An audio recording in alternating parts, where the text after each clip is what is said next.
With you after the Marlins won the opening game of the doubleheader 3-0 to even up this series at a game apiece. Let's check out the Hyundai Marlins starting lineup for Game 2. 22-year-old Jake Marisnick will make his first appearance in the series, lead off and play center field. Rob Brantley also will make his first appearance of the series. He'll bat eighth and catch as the Marlins go up against Daisuke Matsuzaka, making his fifth outing for the Mets. Well, Daisuke's first three were not very successful, but his last time out in Cleveland, he had a no decision. He went 5 2/3, only gave up 1 run. Worked at a faster pace. Pitching coach Dan Worthen took him and his interpreter out. Played a little round of golf the day before the start. Tried to loosen him up a little bit, and he delivered. He did a nice outing. And we'll take a look at the Mets' Lexus defense here in his second game of the doubleheader. Den Decker in the lineup again. I like that in center field. Lagares in right. Young's going to play 2. Murphy's going to play 2. Duda's going to play 2. How about that? Make Ernie Banks proud. Well, Terry Collins gets Wilmer Flores into the lineup for Game 2. Flores has sat the last 5 games with the recurring ankle problems, but he's in the lineup and playing third base for the second game of the doubleheader. The Mets have now played 6 games on this homestand and scored just 9 runs in the 6 games. Shut out 3 times this week, twice by the Nats, and then in the first game of the doubleheader today by Henderson Alvarez and the Marlins. Alvarez going 7 to get the win. And so right now, Terry just looking for any combination he can find to score him a few runs and get him some wins. Daisuke in that last start in Cleveland on Sunday actually left the game with a shutout intact. He had given up just 1 hit in the first 5 innings, retired the first 2 batters in the 6th, but then left with the bases loaded. Vic Black hit a batter to force in a run that was charged to Daisuke, but he pitched wonderfully after 3 miserable starts in a row, so hoping that he got things pointed in the right direction. The only downside of that start for Daisuke, besides the fact that he didn't get a win, was that the last batter he faced, Jason Kubel, hit a line drive off his chest, which was his last moment in that game. Jake Marisnick leads things off, and the first pitch of Game 2 of the doubleheader from Daisuke Matsuzaka is in for a strike, and we are back underway. Marisnick, 104 at bats. Donovan Solano, a hero of Game 1 for the Marlins, on deck, and Marisnick has really struggled at the plate, hitting just 183. And the curveball in for a strike, and that was a big piece of Daisuke's game in Cleveland. Well, this is a young lineup here. He's a veteran pitcher. Likes to throw the off-speed stuff, pitch, which we used to say backwards, behind the count breaking balls. So he should have the advantage here if he throws strikes. Marisnick fouls off the fastball. Yesterday, Daisuke Matsuzaka turned 33 years old. So this is a post-birthday outing for him, looking for his first big league win in a year and 3 weeks. Last big league win was August the 27th of last year against Kansas City. Here's the 0-2 to Marisnick, and the breaking ball popped up. Murphy going out to call, and Murphy puts it away for the first out of the game. So 1 out and nobody on, and now Donovan Solano, who was front and center in Game 1 today. Carlos Torres twice hit him with pitches, and then his third time up, he socked his 3rd home run of the year. Also made 2 fine defensive plays, both times robbing Omar Quintanilla of potential base hits. Well, it was Bark in the Park day, and some of the Pooches have made it to the second game of the doubleheader. Well, I hope they kept their ticket stubs, because those dogs have to relieve themselves. Solano pulls one foul. I think they have an arrangement for a place for the dogs to do their business. I'm not sure exactly where it is, but well, it's a very bad economy for doing business. You can't have a Bark in the Park day without a place to do your business. Dogs can always do their business no matter what the economic climate. Solano lofts one foul. That'll go out of play, and it's 0-2.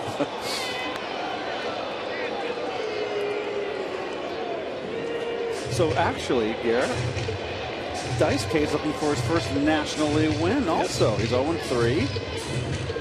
He's always been with the Red Sox as far as in the major leagues.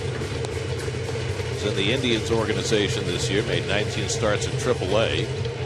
And probably not a coincidence that his best start to date came against the Indians, who never called him up. Gave him his release when he requested it to sign with the Mets. And the curveball just misses to Solano, 1-2. Justin Ruggiano hitting third in the order and playing left field is on deck. Solano 2 for 6 in this series with a double last night and a home run earlier today. And he got him with a breaking ball, and that's the second out. So Daisuke using that curve. He strikes out Solano 2 away. Well, like I said, veteran pitchers that know how to pitch feast on young bats. So we'll see how this plays out. But right now, the first two batters, nicely done. So 2 out and nobody on. Now Ruggiano, who's 0 for 7 in this series. Batting average down to .218 for the year.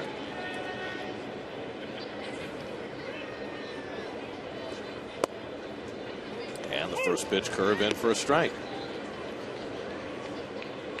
I don't ever remember in all his years with the Red Sox watching Daisuke Matsuzaka seeing him throw as many curveballs as he did in Cleveland and again early in this game.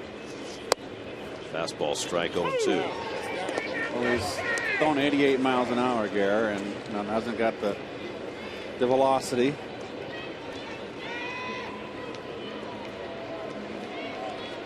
Quickly ahead 0-2 on Ruggiano.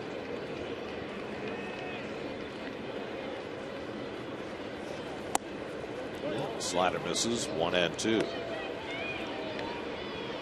Daisuke has made a start against Miami before. That came in an interleague game last season. He took a no decision. Worked 5 1/3, allowed 4 runs, 4 hits. But there are only 3 batters in this Marlins lineup who faced him before. Fastball fouled back.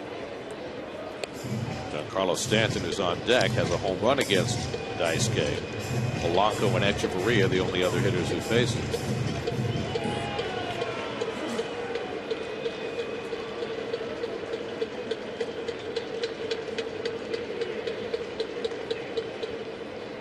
Again, the 1-2. And a ground ball for Murphy to handle. So a fast start for Daisuke Matsuzaka. He gets the Marlins down 1-2-3. Mets come to bat in the bottom of the first against Jacob Turner with no score.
One is in there for the second game. Wilmer Flores makes his first appearance in the series, as does Anthony Recker.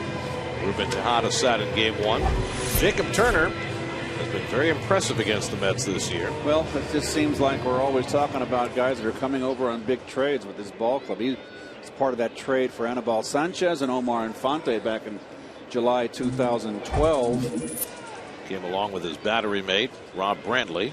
Eric Young leads off. Took an 0 for earlier this afternoon. 1 for 8 in the series so far. Well, he's a big gangly kid and got good upside. Sinker ball pitcher. Too many walks right now. 49 walks and 107 2/3.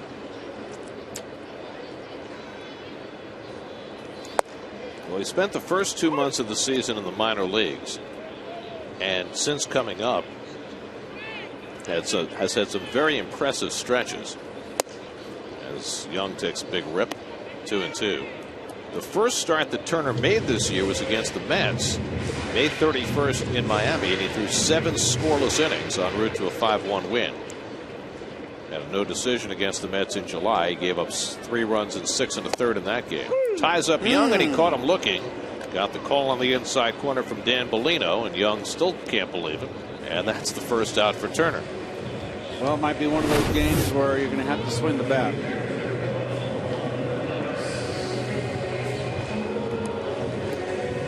He's got a gripe, Mr. Young. A little bit in, but swing the bats. So 1 out and nobody on. Now Juan Lagares, who has been struggling at the plate lately. It was 2 for his last 22. Sat in the first game today after going 0 for 4 last night. He chases that pitch 1-1. And we'll do the Coors Light defense as quick as we can for you. You see the errors committed, much like we had in the first game with the Mets, committing less errors, but the results aren't there.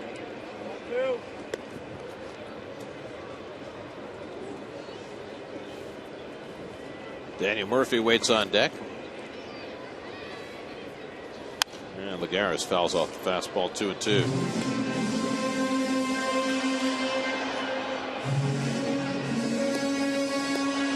Jacob Turner, just 22 years old. First round pick by the Tigers in 2009. In that 2009 draft, Turner was the 9th overall pick coming out of high school in St. Louis. The 6th overall pick in that draft, Zach Wheeler, out of high school in Georgia. St. Charles, Missouri, the home of Darryl Strawberry now. That's right across the Missouri River, right by Lambert Airport in St. Louis. And Lagares out on strikes, so back-to-back strikeouts for Turner to start his day. Well, just a little sinker down and in a good spot. Here's your umpiring crew for this second game. The veteran Tim Welke had the plate in the first game, so he has the second game off. So it's a very young crew with Mike Everett, the only veteran umpire. He's the crew chief for this unit. So Turner faces Daniel Murphy with 2 out and nobody on. Murphy 1 for 8 in this series. And he takes a fastball off the plate. Murph bought a 0 for 4 in the first one.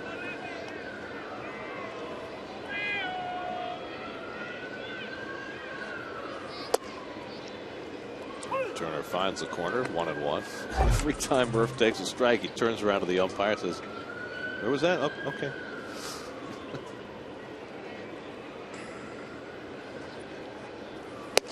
Swing through that fastball, 1-2. Little tardy. Threw it by him here. Big cut by Murph. Murph's gotten into a little bit of an uppercut. That's why he's struggling a bit. Bouncing ball, base hit. Got it just by Solano, who made a couple of terrific plays in the first game. Couldn't catch up to this one, and Murphy has a 2-out single. Slider. Too much plate. Murph just almost picks it off the ground. Rips it up the middle.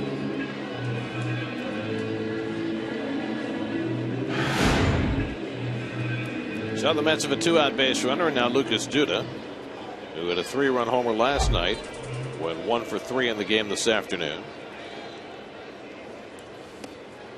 Murphy has stolen 18 bases this year, but he has really slowed down the base stealing efforts late in the year. Well, you know what? When the year drags on, you get a little tired. It takes a lot out of you when you steal bases. You're taking it from someone that knows from first-hand experience here. What was your? Stole 98 bases. I had. My first season? I think 19. That's a lot. And I had 19 like the middle of August, and I got thrown out 4 times in a row. Now, if Murph knew that your career high was 19, he'd be going for it right now just to catch it. You think? He's got 18. Well, there he goes.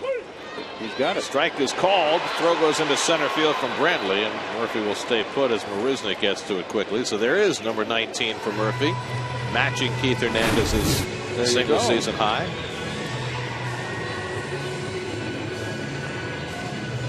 I don't think a good throw would have had Murph. One more for 20. That would be nice. So he's in scoring position with 2 out. 1-1 to Duda.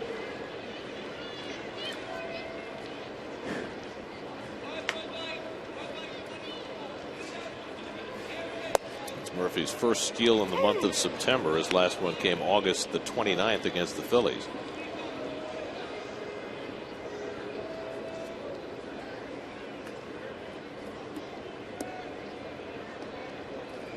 Now Turner ahead in the count on Duda, who's 2 for 7 against Turner.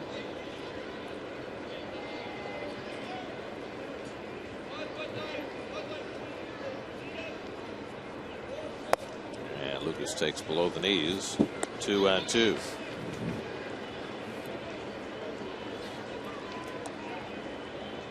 See, I never really believed in looking the ball into the catcher's glove. Where are you focused? Where do you want to train your eyes? You're looking always forward to the pitcher. That's where you want to focus, ball coming in. Not when it's by you and looking it into the glove. When you swing, do you try to follow the ball No, to the I bat? did not. I did not. You don't take your eye off the ball. I don't like that either. Guys that swing, Lagares does it and tries to look like a golfer. And I don't agree with that.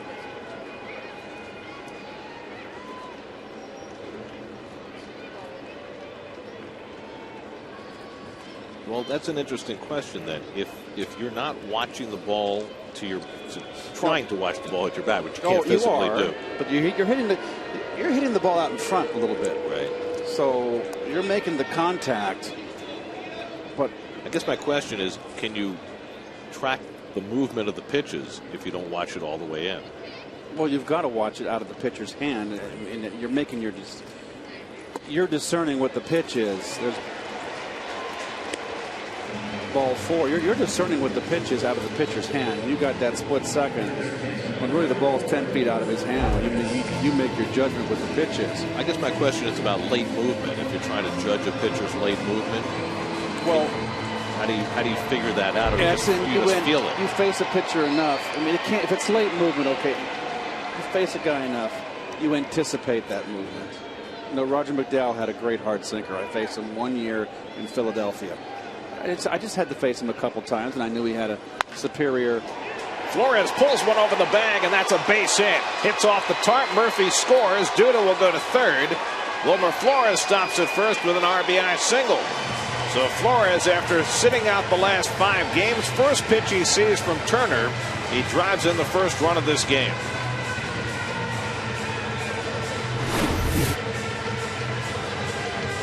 Hanging slider, jumps all over it. Right down the line. Oh, nice play. Third base umpire Toby Bashner doing a little ballet dance there.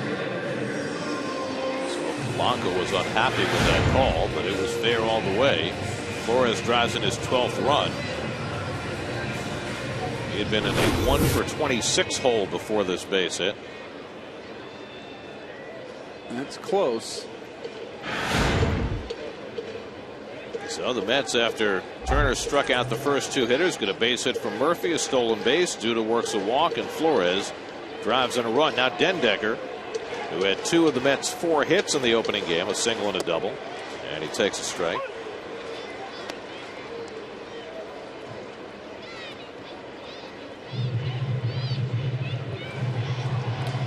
The other drill that I think is useless, Gary, for hitters is when the coach kneels and I'll wait to the pitch here. When the coach gets down on one knee and has a bucket of balls and he throws it at your waist. Soft toss. Yeah, you don't look down the third base of a left-hand hitter. I'm not looking down the third base line. I'm picking the ball up in front of me. That's where I want to keep myself trained.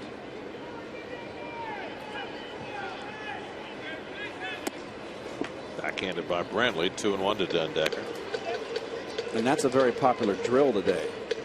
And I wouldn't waste my time with it if I was playing today. Give me BP.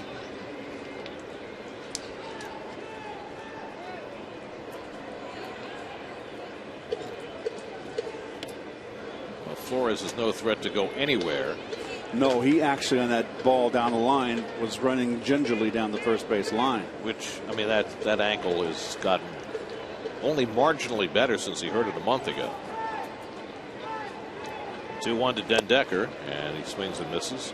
2-2. Well, 2-1 changeup.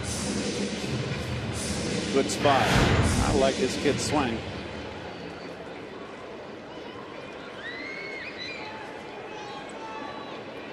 Now the 2-2. He fouls it straight down.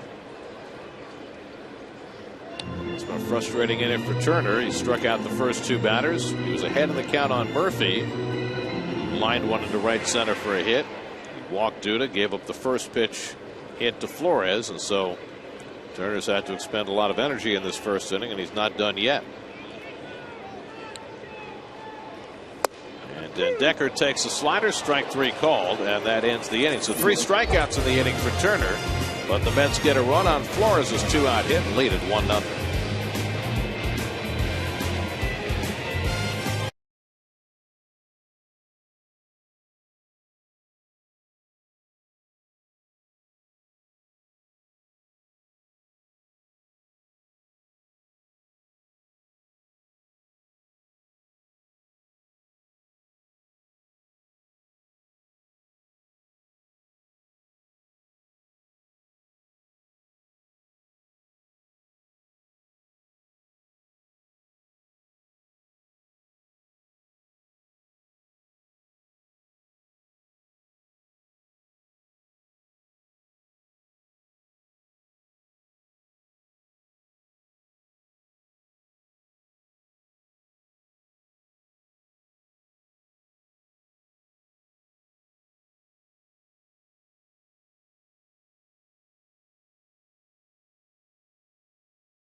Fans attending the 1:10 game against the Marlins will receive a Mets knit hat courtesy of Caesars.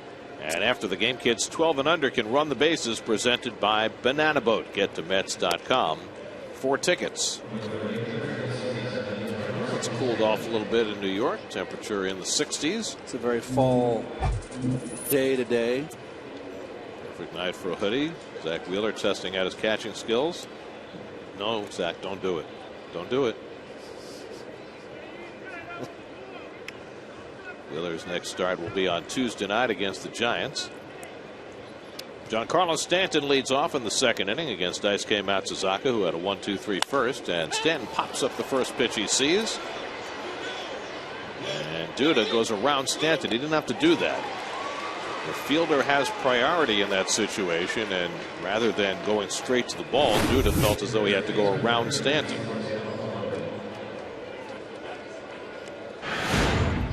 Have 3 in your scorecard. If you do get hit, it's interference. Right.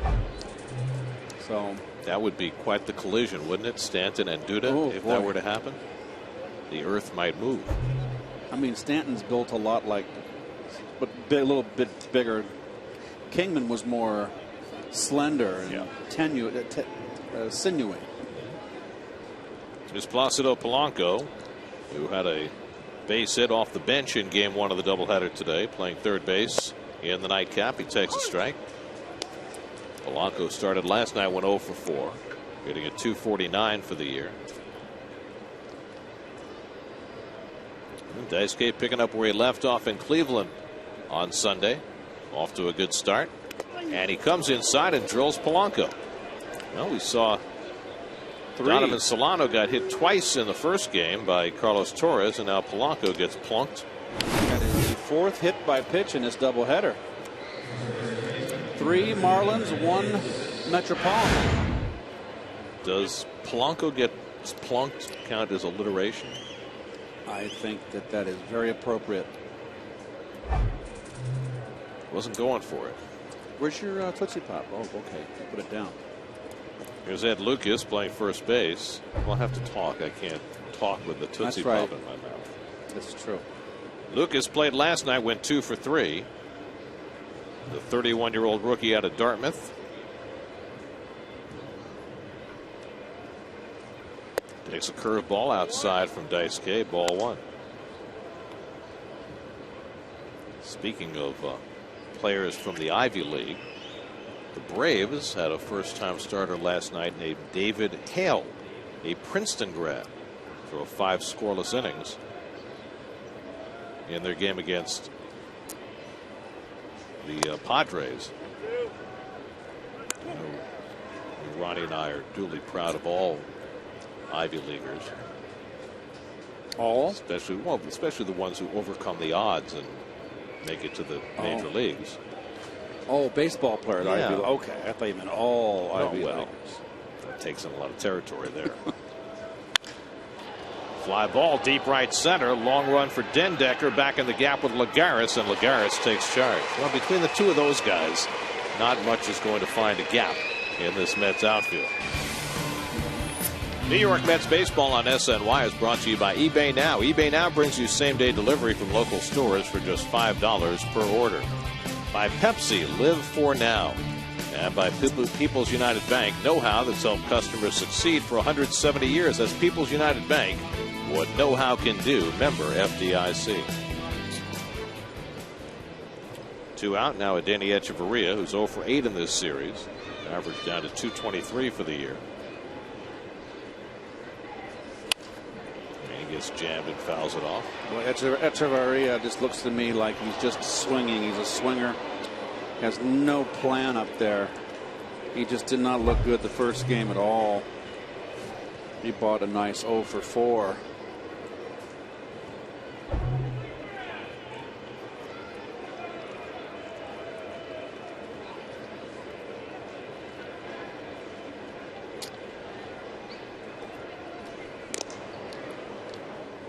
As was the case with Flores running at first base, Polanco's not going anywhere.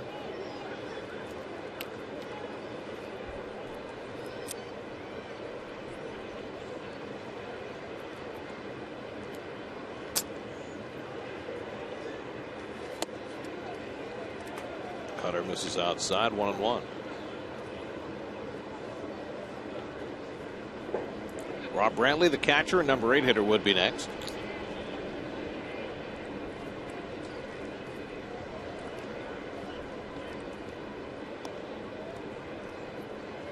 Matsuzaka with a 1-1, and the curveball bends in for a strike, and it's 1-2.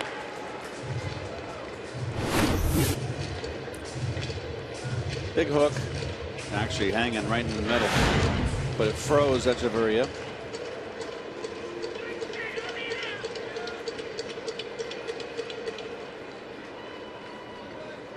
Now the 1-2, and the fastball fouled off. Well, in that red-hot American League wildcard race earlier today, the Rangers, Yankees, and Orioles all lost. Tampa Bay has a 2-0 lead at Minnesota in the third. Rays trying to win their third in a row and solidify their hold on that second wild card spot. Cleveland just got a 2-run homer from Asdrubal Cabrera and leads the White Sox 2-0 in the fourth. The Indians a game and a half out.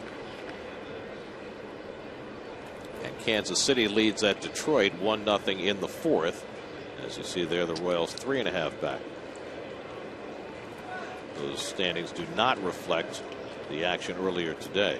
At least doesn't reflect the Rangers loss. It does reflect the Yankees loss. So we're a little muddled. Bounce foul. Still 1-2. We should get it up to speed. Well, either we don't count any of today's results or we do count all of today's results. Right. You can't go halfway. Trying to provide accurate information. I'm going to report them. Who's the them? The standings masters? 1-2 to Echeverria.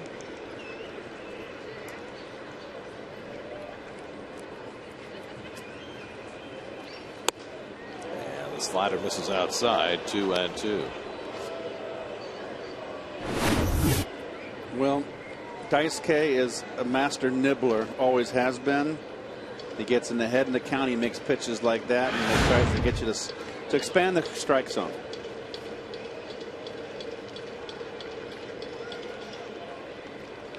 There goes Polanco, and Echeverria pops one up in foul ground. And Duda should have room and puts it away to retire the side. So the Marlins get their first base runner, but Polanco is stranded. 1-0 Mets going to the bottom of the second.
Boy, doing a rollicking business out there.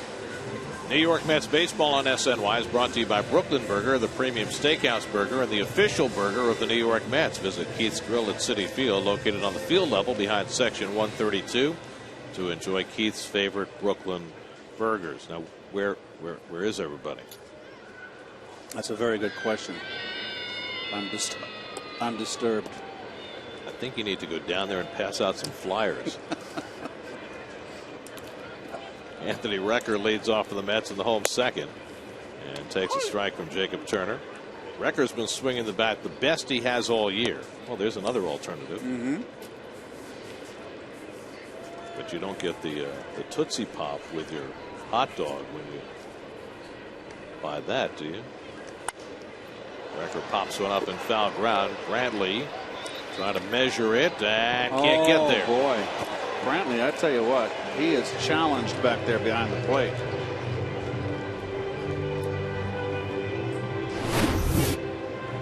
I mean, I've seen him play more than a few times, and he is not exactly sparkling with the leather. This year he has not hit the way that they hoped he would either, which has really cost him playing time. See, Recker up to 208 for a long time. He was scuffling on the interstate, but he's got 7 hits in his last 21 at bats. But this time he is, well, still in the at bat. They've gotten a couple of breaks. He's gotten some big home runs, Recker, this year. He's a threat up there. Strong kid, takes his rips.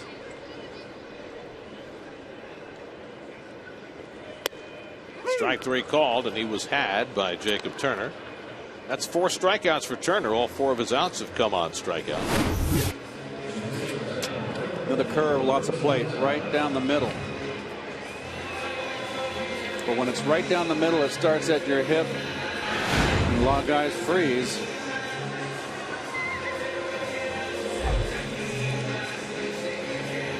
Here's Ruben Tejada. This will be Ruben's 4th game since coming back from Las Vegas, and he's looking for his first hit. He's gone 0 for 9 thus far, dropping his batting average below 200 for the year.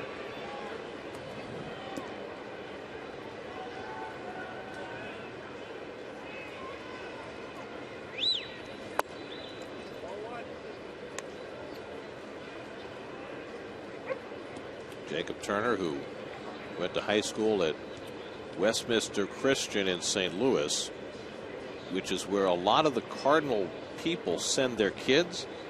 So he's been coached by the likes of Mike Matheny and Todd Worrell.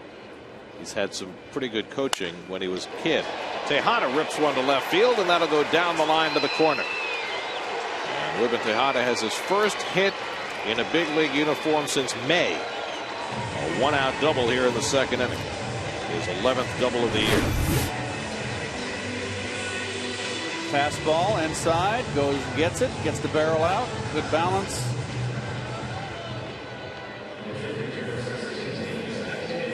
And that'll get him off the interstate.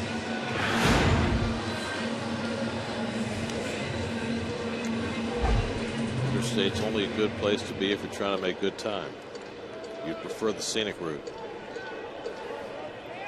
That all depends. Daisuke Matsuzaka, 2 hits and 4 at bats this year. The 3rd and 4th hits of his major league career.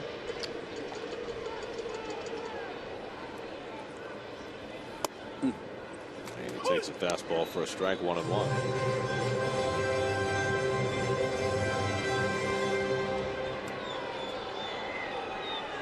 Last time Ruben Tejada had a hit, it was at Yankee Stadium on May the 29th.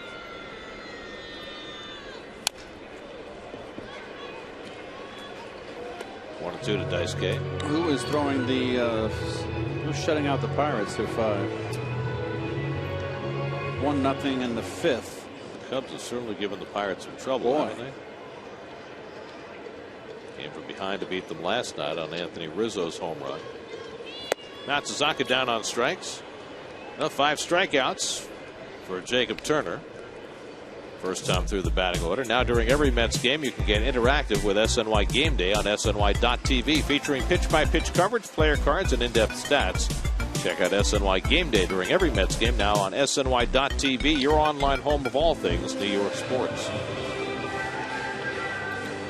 Scott Baker pitching for the Cubs tonight. First start since coming back from the disabled list, and pitching very well so far. 1-0 as they go to the 5th. So Tejada still at second with 2 out. Now Eric Young, who took a call 3rd strike his first time up. And the curveball sits high from Turner. So Turner's gotten 5 outs in this game, and they've all come via the strikeout.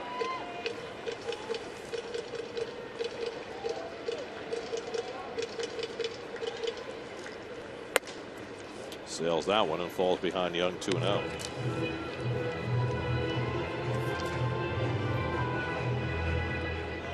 The most strikeouts Turner's ever had in a major league game is 7. He's got 5 in the first 2 innings. Well, the Mets as a team has set a new record for strikeouts collectively for the second straight year. The Mets had their team record for strikeouts in the season stand from 1968 until last year, and they've already bested that record with more than 2 weeks to go. But that's not just the Mets. That's the trend throughout baseball. Strikeouts are spiking. 3-2 now to Young.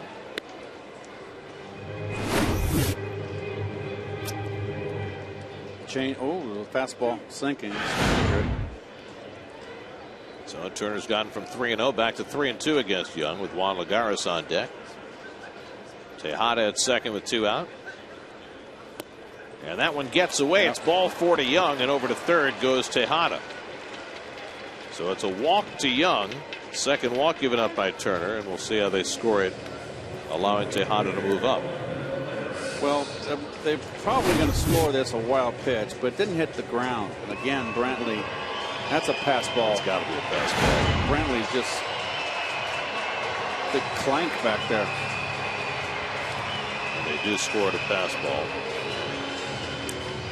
So runners at the corners with 2 out. A chance for Lagares. Tejada at third, Young at first. Young with 37 steals, tied for second in the National League. Every reason to think he'll try and run here. And there he goes. The pitch outside, and Brantley can't handle it, and that's number 38 for Eric Young. Now just 2 behind Gene Segura of the Brewers for the National League lead. And the Mets' second stolen base of this game against Turner, who has had trouble all year holding runners on. That's 18 steals now against Jacob Turner.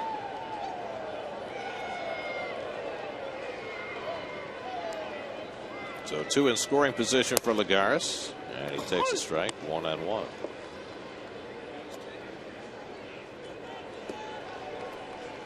Murphy would be next.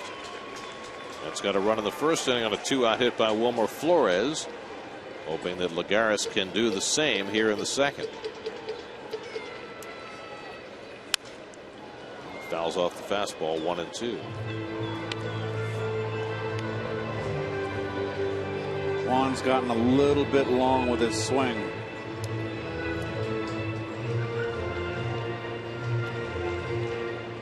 Tejada and Young in scoring position with 2 out. Turner ahead 1-2 on Lagares. And he lays off the slider. 2-2. Nice block by Brantley right there. Got his body in front. Textbook here. This is textbook. That's nicely done. That's how it's done.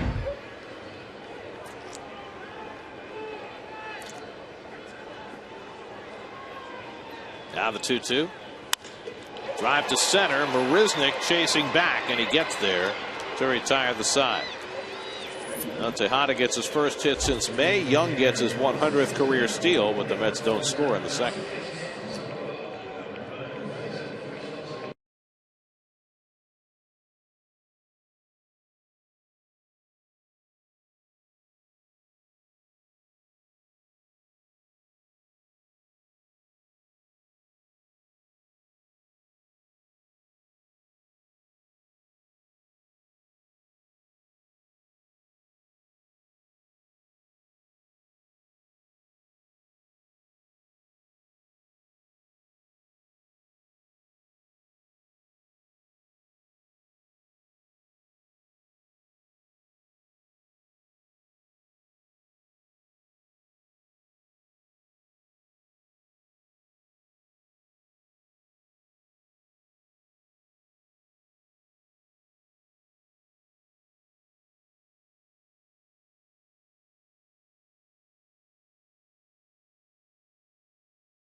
Bob Brantley to lead off against Daisuke in the third. Brantley hitting just .218 this year. Came over with Jacob Turner in that deal with the Tigers last summer that sent Anibal Sanchez, who's leading the American League in ERA, to the Tigers. And Brantley, they thought, was going to be a bat, and he certainly looked like he was last year. Flies this first pitch into left field, and Eric Young moving in. One away. So the troubles continue for Brantley at the plate. Kevin Burkhardt away on his weekend assignment, so Andy Martino is here. Let's check in with Andy. Keith, you alluded at the top of the broadcast to Dan Worthen's golf outing with Daisuke Matsuzaka in Cleveland. That was designed to make him feel more comfortable. It hadn't been going so well, obviously, in his first few starts here. Turns out Worthen's been up to more than that. Daisuke told me through his interpreter yesterday that Worthen pulled out some tape of Daisuke pitching in Boston when things were going very well for him, and they don't want to overwhelm him all at once, so they're making one adjustment per start. We saw that curveball back in full force, obviously in Cleveland the other day, and now we see the curveball early. Daisuke would not tip what the adjustment was today, but he said there was one more thing he was working on. Whatever it is, the result's good early so far today. Very quick to credit Worthen. One interesting thing is that unprompted, he said he was more comfortable throwing to Anthony Recker than Travis d'Arnaud, which contradicts what every other pitcher I've talked to said. They love throwing to the rookie d'Arnaud, but to each his own, guys. Well, that's true. It's a personal preference. Maybe it also depends when you get a guy like Daisuke who can throw so many different pitches that maybe he's better off with the veteran. Gets that curveball in for a called third strike, and Turner is out looking. Second strikeout for Daisuke. Big bender. Good spot. But I think the fascinating part to me, Keith, is the fact that, here's Daisuke, he was here as a filler. I mean, the odds of him coming back with the Mets next year, you'd think, are pretty small. But Dan Worthen's investing his time to try and get as much out of him as he can possibly get these last 3 weeks of the season. Well, that's Dan's job, and he has to pay attention to all the pitchers, all 12. Can't play favorites.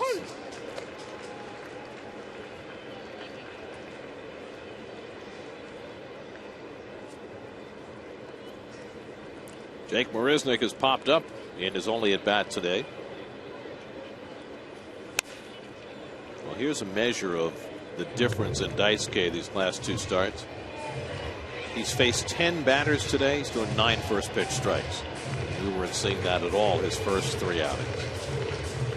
There are his career numbers at the big year in 2008. And it was all downhill. He had surgery and has had trouble bouncing back since. A guy who threw an enormous number of pitches as a young man. As a high school player, he threw over 200 pitches in games. And as a young star in the Japanese league, pitching for the Seibu Lions.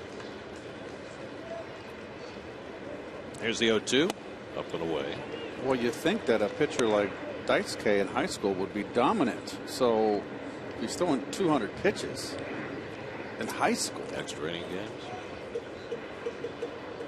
But he's a nibbler now, and he was with the Red Sox. Probably was in high school too. Murphy picks off the line drive to retire Marisnick. First hard hit ball against Daisuke tonight. He's held the Marlins without a hit for the first 3. 1-0 Mets.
Broncos game, plus a recap of this weekend's Mets-Marlins series on Daily News Live, presented by Citi, Monday at 5 p.m. only on SNY. Well, it's been almost exactly 6 weeks since David Wright last played a game for the Mets. Suffered a hamstring injury on August the 2nd and has been working his way back ever since. Took some serious batting practice against Mets bullpen coach Ricky Bones today. Was throwing as hard as he possibly could. I like the fact that when they had that, I guess you could call it simulated game with Bones pitching to Wright, they when Bones was warming up, they played Enter Sandman on the PA. And they played David's regular walk-up music, just like it was a real game, trying to get everybody in the mood at 1 o'clock this afternoon. Well, one thing about when you get injured, and I was fortunate enough where I played my first 13 years and never got hurt. And, you get an appreciation when you sit down and have to sit down for a while. You can't play. It's like, you're powerless. And it gives you an appreciation, because there's times as a player, we're all human beings, you get out there and it's a grind year in, year out. And you really got it lucky, and that when you can't play. Murphy drives one to deep right center field. Back goes Stanton near the wall. It's out of here. Daniel Murphy parks one in the visitors' bullpen. His 11th home run of the year, and it's 2-0 New York.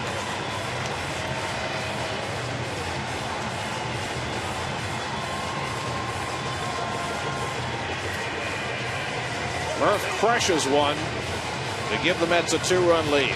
Well, both Mertz hits. Base hit in the first inning, and now this bomb, and this was a bomb. We're breaking balls.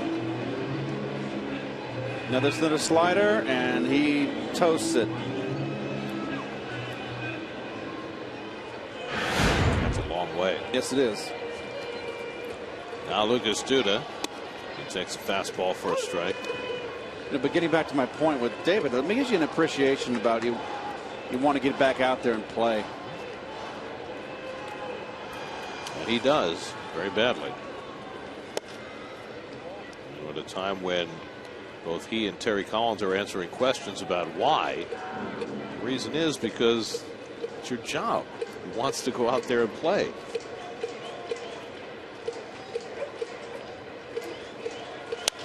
And Terry was asked a number of questions today. Well, what if he gets hurt? Terry said, well, as long as we rehab him and get him to the point where he is ready to play, if he gets hurt, that's the game. No different than if he got hurt next spring or next April or next July or whatever. Exactly. Duda walked his first time up. And he drives one to deep right center. Stanton goes back near the wall, and it's out of here. Back-to-back home runs from Murphy and Duda, and it's 3-0 New York.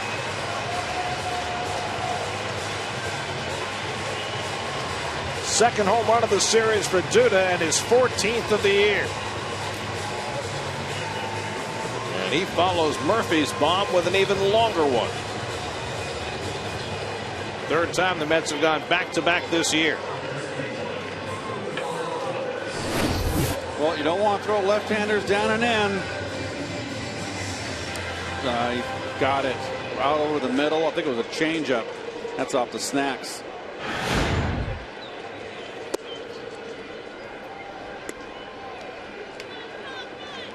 So Murphy and Duda, the two big left-handed bats, both go deep against Jacob Turner. 2-0 to Wilmer Flores, who drove in the first Med run with a shot down the left field line for a base hit in the first.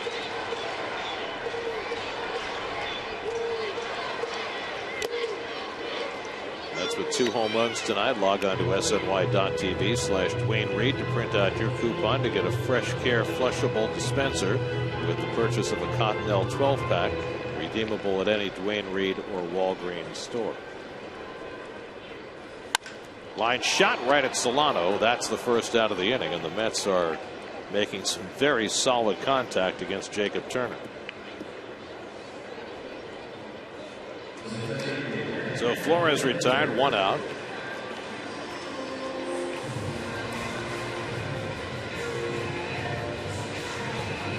says to Wheeler, "You never throw a pitch like that." No.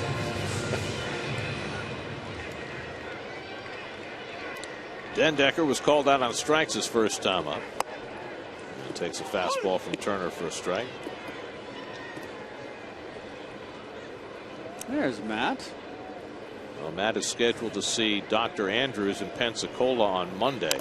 It's going to be a key day in his decision-making process. Of course, James Andrews has been such an important figure in the treatment of pitchers' arms over the last few decades. And so Harvey will go down there, see Dr. Andrews, see what he has to say about Matt's elbow, and go from there.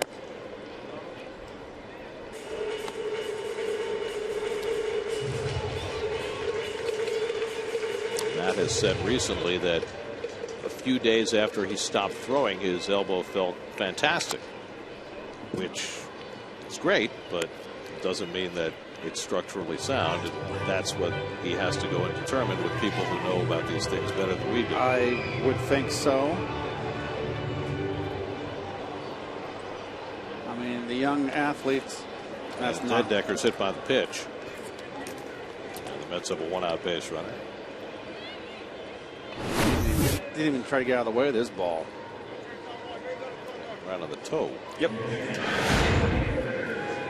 I mean, the athlete's always going to want to play. I mean, Harvey wants to play. He hasn't been in the big leagues long enough. Got a whole future in front of him. I mean, no matter what, how successful Tommy John surgery is, and guys come back stronger, it's still surgery, and it's got to be a very frightening proposition. Sure. And it's not 100% successful. It's very successful, and that's why pitchers have been having it for the last several decades.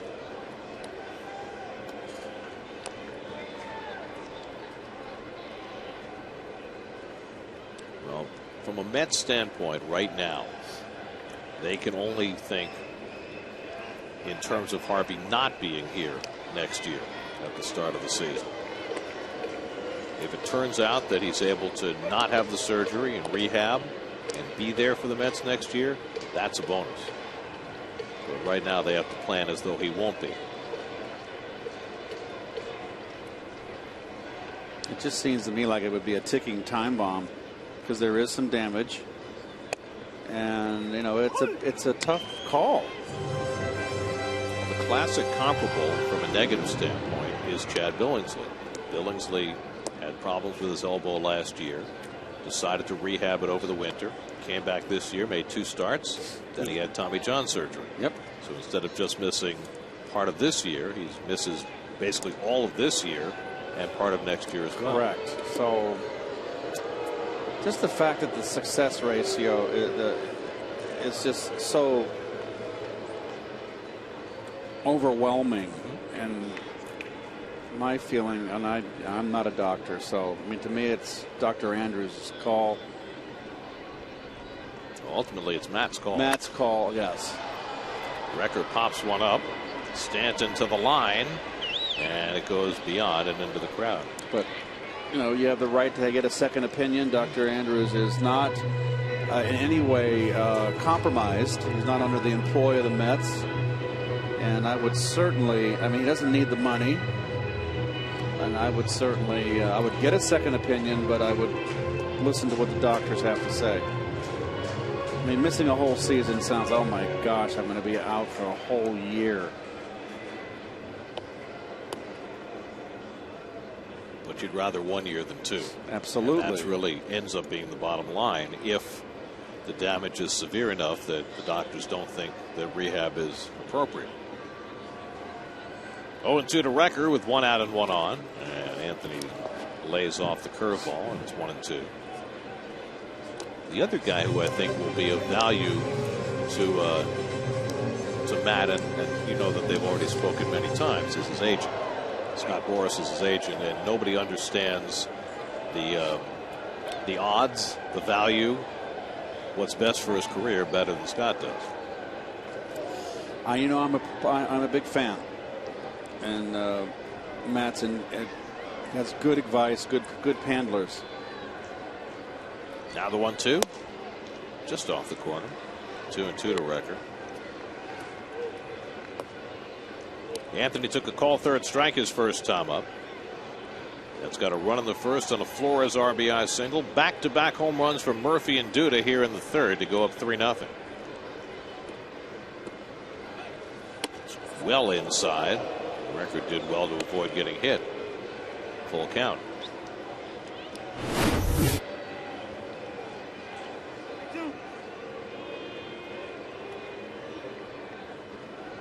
Mm. 71 pitches already for Turner in the third. Dendecker the runner at first with one out. He's going. And Recker grounds one to Polanco. He'll have to go to first with it. So by sending Dendecker, they stay out of the double play. 2 out in the inning. And Dendecker now at second.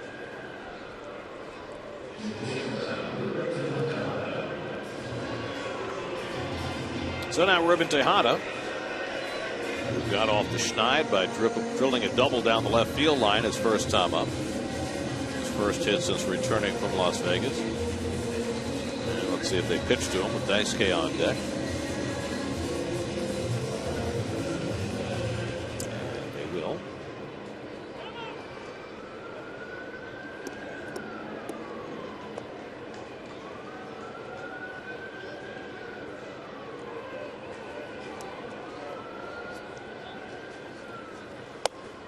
By the way, if you remember in the first game today, Frank Francisco was drilled by a line drive off the bat of Logan Morrison.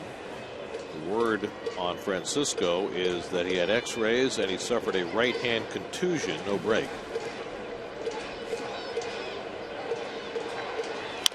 Ground ball. Echeverria comes in to play it and throws out Tejada. Side retired, but the Mets play a long ball against Jacob Turner in the third. Couple of very long balls off the bat of Daniel Murphy and Lucas Duda. Let's go back-to-back for the third time this year and have a 3-0 lead as we go to the fourth.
Three-0 lead as he faces the Marlins in the fourth. Donovan Solano leads off.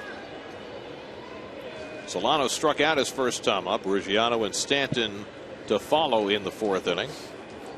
Daisuke's first start since turning 33 years old yesterday. And so far so good with the birthday wishes. In for a call strike to Solano, 0-1. Well, we should scoreboard watch, Gary. Look at that National League. We got some new scores up there. Pirates just tied it up with the Cubs on a home run by Jose Tabata, 1-1 after 6. And Philadelphia jumped on Washington.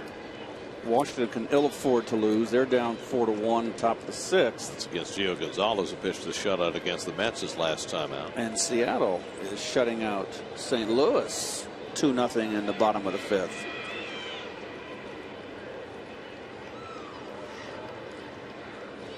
It's that time of year to scoreboard watch.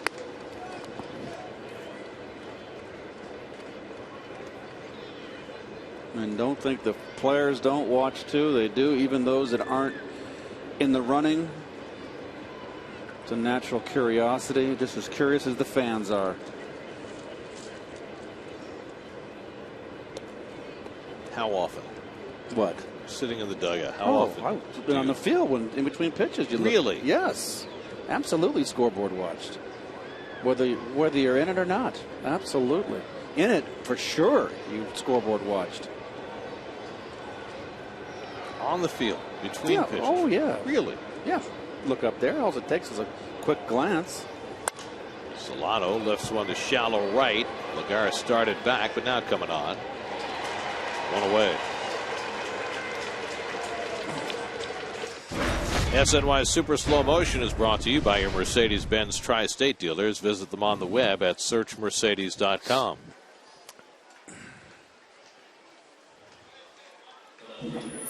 I'm just thinking that there might be some players who don't quite have your power of concentration who might get distracted from the business at hand by sneaking peeks at the scoreboard while they're in the field. Well, in between pitches. Ruggiano hits one to deep left field. Back goes Young. Right back to the wall, and it's out of here. Justin Ruggiano with his 17th home run of the season. The first hit for the Marlins tonight. It's a home run off Daisuke Matsuzaka, and it cuts the Met lead to 3-1. Ruggiano had been 0 for 8 in the series until that point. Boy, the ball's just flying out of this yard in September. Been that way this entire homestand. Starting with the Nationals barrage. The Mets had a couple of home runs last night and 2 more in this game. Stanton hit 2 home runs last night. He bats now and takes a strike from Daisuke. Well, here's the pitch. Fastball right down the pipe.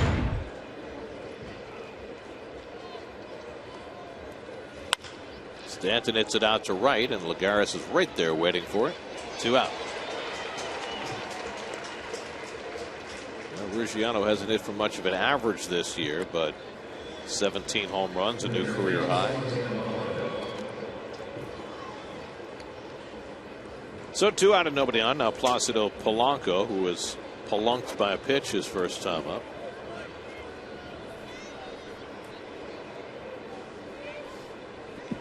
The home run, the 4th allowed by Daisuke in 21 2/3 innings this year.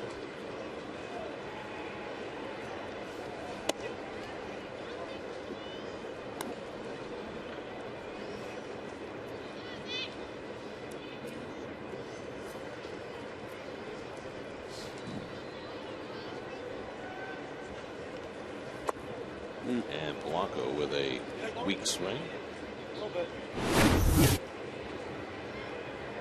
This is called getting fooled. Even by the gritting of his teeth.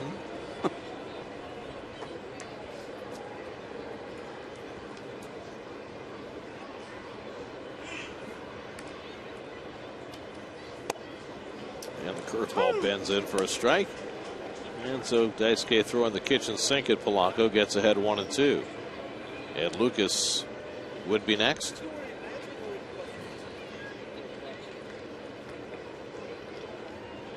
Polanco sharing a pleasantry with Dan Bellino, the home plate umpire. Now the 1-2. Up and in.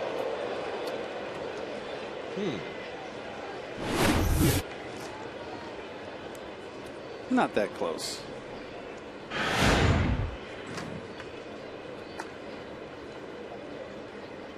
Well, Polanco was hit by a pitch his first time up. Now the 2-2. Lead swing foul. He stays alive.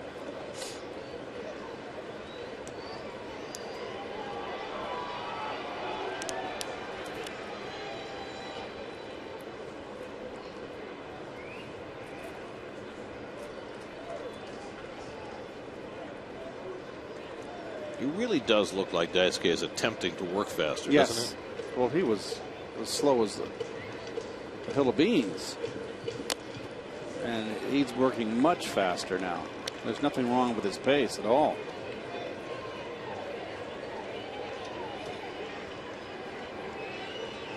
Hey, when you win 18 games, you can go as slow as you want. When you haven't won a game in a year,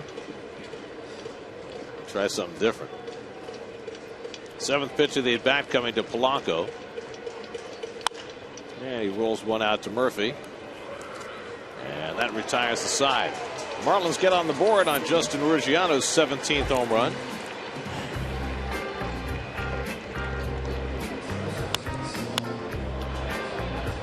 But Daisuke Matsuzaka maintaining a 3-1 lead as we go to the bottom of the fourth.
Go behind the scenes during a Mets pregame warm-up with Josh Satin mic'd up on Mets Insider, presented by WB Mason, Sunday at 4:30, only on SNY. Home fourth inning, Daisuke Matsuzaka up for the second time, struck out in the second inning. Mets with a 3-1 lead against Jacob Turner and the Marlins as the Mets try for a split of this doubleheader after the Marlins won the first game 3-0 behind Henderson Alvarez as he bested Carlos Torres, who pitched well for 6. And Daisuke pops one up. Solano with the angle into foul ground to get it, 1 out. So Matsuzaka retired, and now Eric Young, who has struck out, walked, and stolen the base in this game. The steal was Eric's 38th of the year and the 100th of his major league career.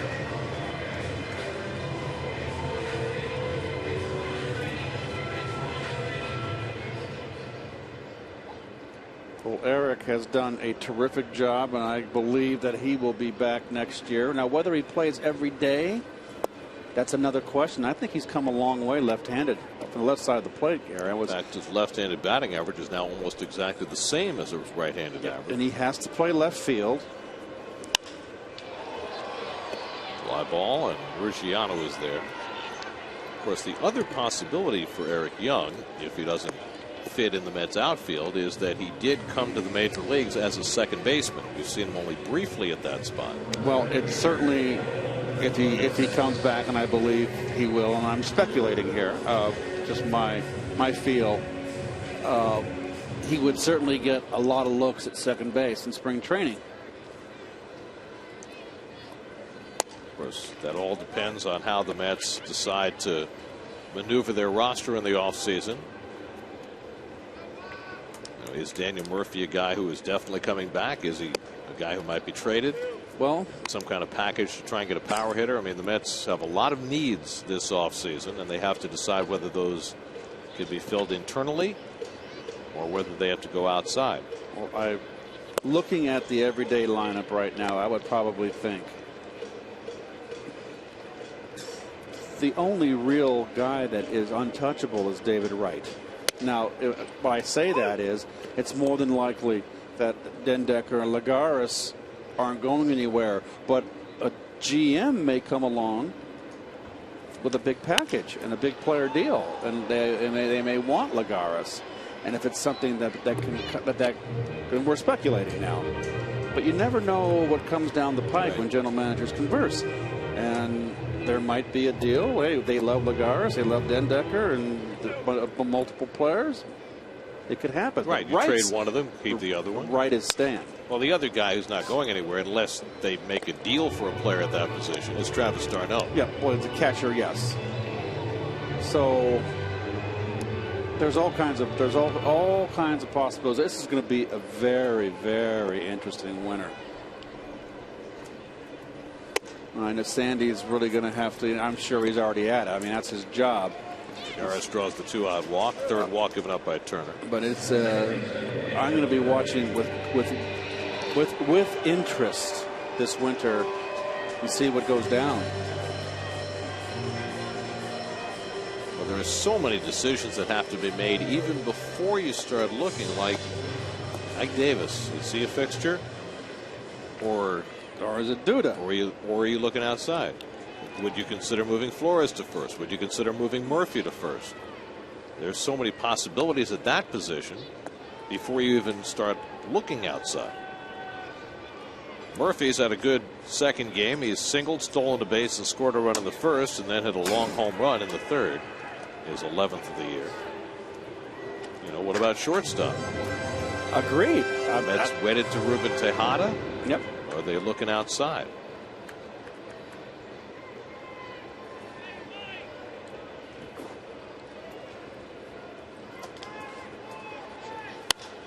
Murphy hits this one down the left field line, but it'll slice and go foul.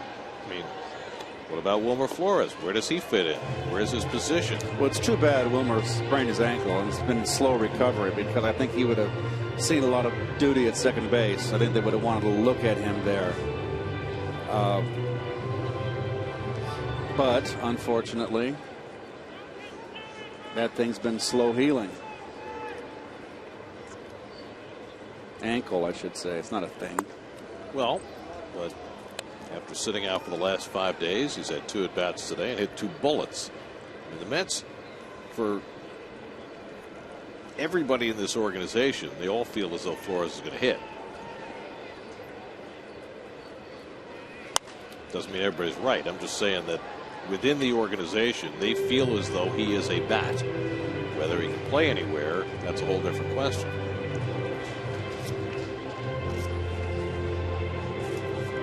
But generally, if you can hit, you'll find a spot for you.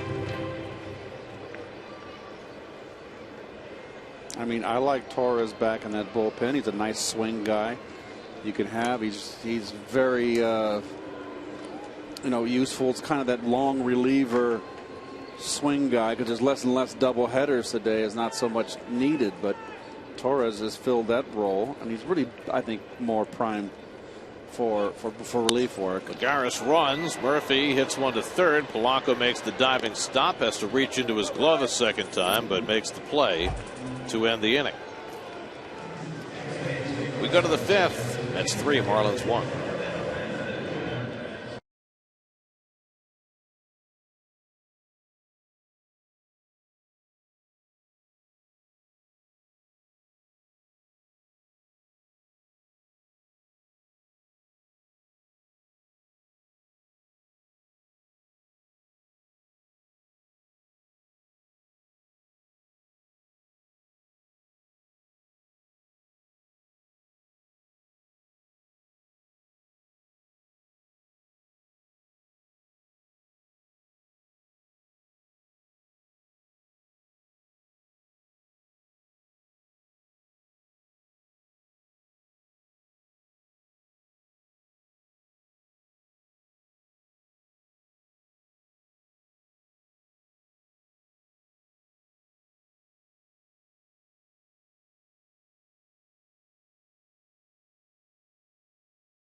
lead the nightcap 3-1 as we start the fifth.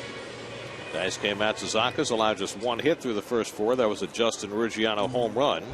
Ed Lucas starts the fifth inning for Miami. Lucas flied to right field his first time up. It'll be Lucas, then Adeiny Echeverria and Rob Brantley against Matsuzaka in the fifth. Daisuke only 50 pitches to get through 4 innings. That's a plus.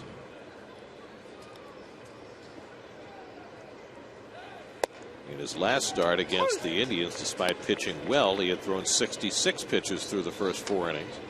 So things keep getting better and better for Daisuke. At 5 2/3 he went against the Indians, the deepest he's gone into a game. Quickly ahead on Lucas, 0-2. This is a doubleheader here where there's been 5 hit batsmen, 3 in the first game and 2 in this one. It's kind of unusual. None intentional, in my opinion. Certainly appears that way. Murphy slides over to his right and throws out Lucas one away. Your Pepsi fifth inning recap. Murphy and Duda with back-to-back home runs in the third. Daisuke has been on his game as the Mets try and make it 2 out of 3 over Miami in this series. Mets have had trouble with the pesky Marlins all year. At least they've been pesky against the Mets. Mets are 6-11 against Miami. With tonight's game and tomorrow's wrapping up the season series. Here's Adeiny Echeverria, and he swings over the curveball. Echeverria has just been completely at sea this whole series. 0 for 9 in the 3 games so far. Fouled out to first base, his first at bat in this game.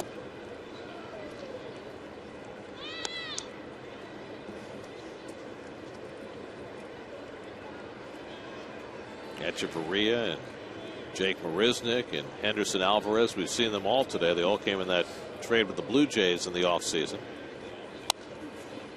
3 curveballs in a row, and Daisuke gets ahead 1-2. You can just see the body language on Echeverria. He is just completely shattered up there. He's not having a good year and not having a good series thus far.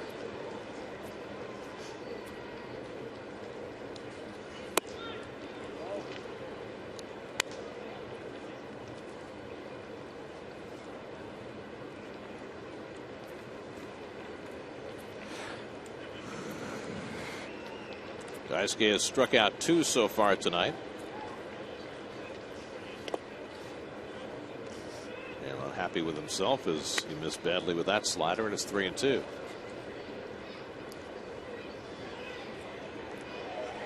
Kansas City leads Detroit 1-0 as they go to the 8th inning at Comerica Park.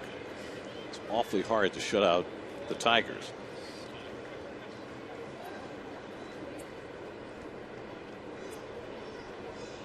Now the 3-2. Echeverria stays alive. It's pretty much Cleveland in a romp in Chicago. So Cleveland's going to. Tampa Bay won, of course. No, they haven't won yet. They're in a rain delay. Oh, they're in a rain delay. I'm sorry.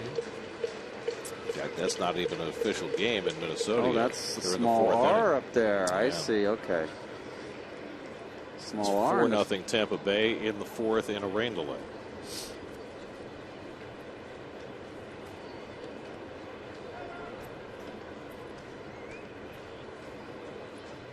Again, the 3-2, and he walked him.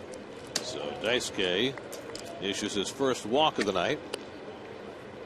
Echeverria aboard with 1 out. First time he's been on base in this series. And now Rob Brantley, who flied to left in his first at bat.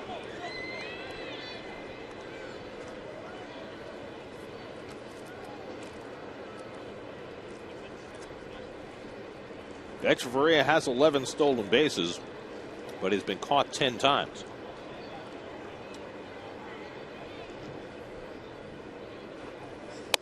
And Brantley takes a slider for a strike. Brantley last year, when he came over in the trade from Detroit, had 100 at bats and hit .290. And the Marlins were very encouraged. They pretty much matched what he had done in the minor leagues. It's this one well to left center field. Back in the gap goes Young, and he makes the catch before he smacks the wall. Well, that is an example of how Eric Young's speed plays in the outfield. Just sheer velocity to get there and make that catch. Well, we've always said with this new stadium here, and it's not so new anymore, so we've had plenty of time to scout it out. You need defense in the outfield. It's a big ballpark. And Young has definitely brought that. He ran a long way for that ball. So that's the second out, and now the pitcher Turner will bat. And he grounds one on the left side. Flores will make the play to first, and that retires the side. Well helped out by Young's defensive play. Daisuke gets through the fifth unscathed. Halfway through the second game, 3-1 New York.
Seventh inning to put the Pirates in front 2-1 over the Cubs.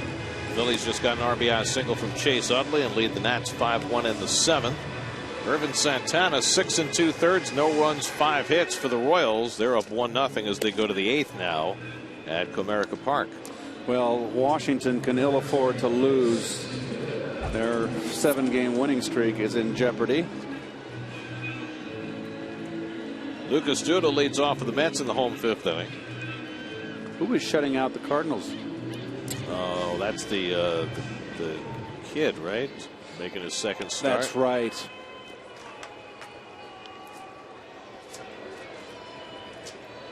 Duda hit the second of back-to-back home runs behind Murphy in the third inning. Duda's second of the series and his 14th of the year.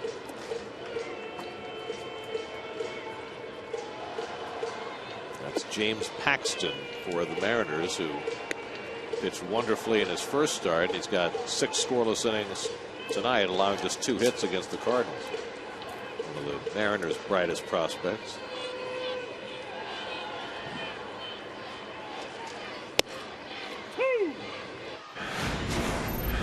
Well, here's the home run by Duda.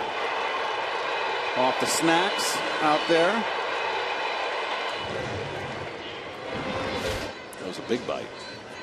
Back to back. Pull down the line, a foul ball. Back to back home runs, and Duda a couple home runs 2 nights in a row. Daniel Murphy with a bomb.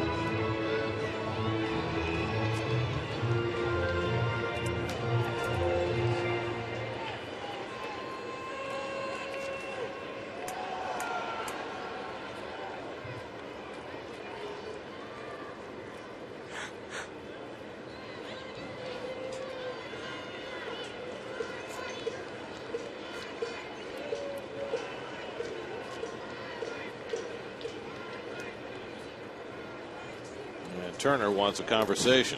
He and Brantley having trouble getting together. Jacob Turner made his season debut against the Mets May 31st through 7 scoreless innings and really got off to a good start after that. Through 8 starts, he was 3-1, 2.33. But since the All-Star break, 10 starts, he's 0-5, 4.53. And down 3-1 tonight. And he comes in with a slider and strikes out Lucas Duda for the first out of the inning. Well, that's the pitch he wanted to throw. He called out his catcher, Brantley, and said he wanted to throw that slider. And boy, did he put it in the perfect spot. That's a good pitch. 6 strikeouts for Turner. 1 out in the 5th. Wilmer Flores, the batter. Let's check in with Andy Martino. Andy? Guys, filling in for Kevin these last 2 weekends, I've had the privilege of sitting next to the dugout. And one thing that struck me above maybe anything else is Wilmer Flores. When this guy's not playing, he is on the top step at the railing, scrutinizing the game as much as anybody, maybe more than anybody. The other day I said, what are you doing? What are you looking at out there? You're obviously concentrating on something. He said primarily it's hitters' approaches that he wants to see. When is the guy aggressive and try to drive in the run?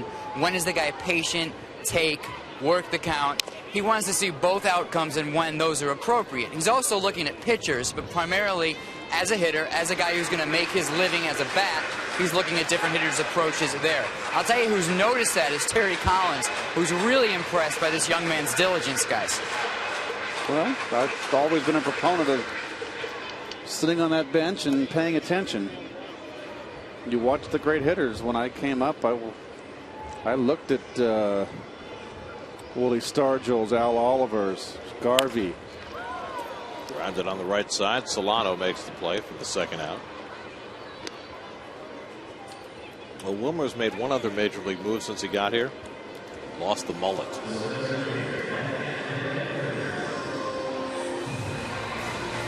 It's an updated look for him. Oh.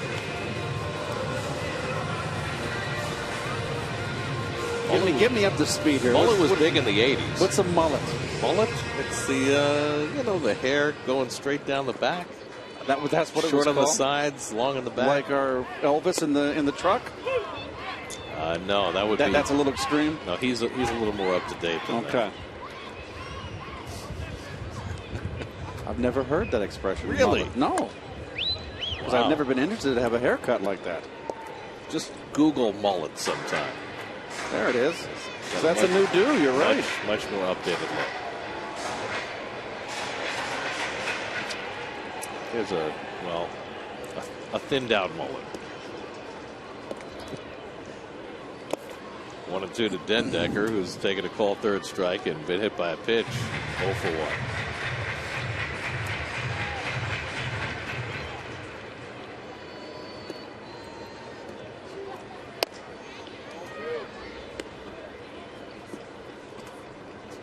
Turner up to 102 pitches here in the 5th inning.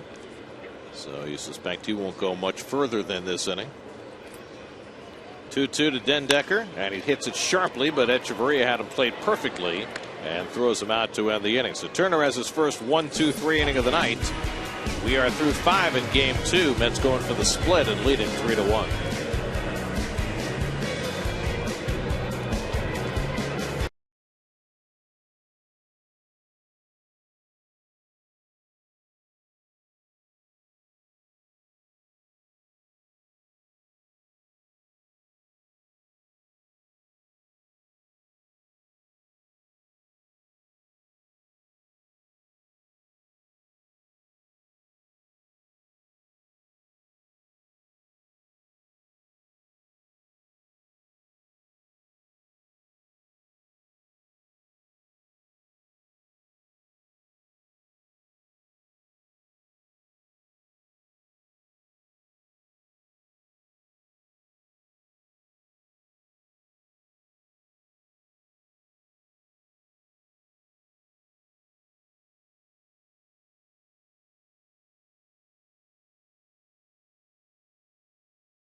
out the entire way. Look at these kids.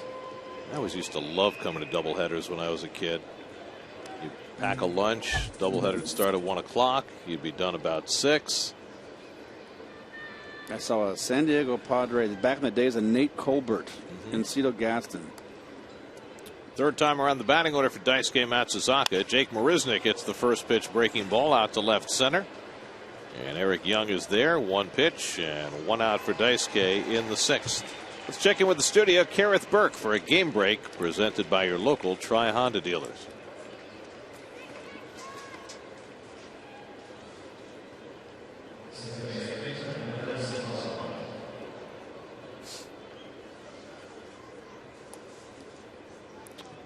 Marlin hit a home run in his first game with the Pirates. That's his first since, but he has been a huge boon for Pittsburgh, as you kind of figured he would be.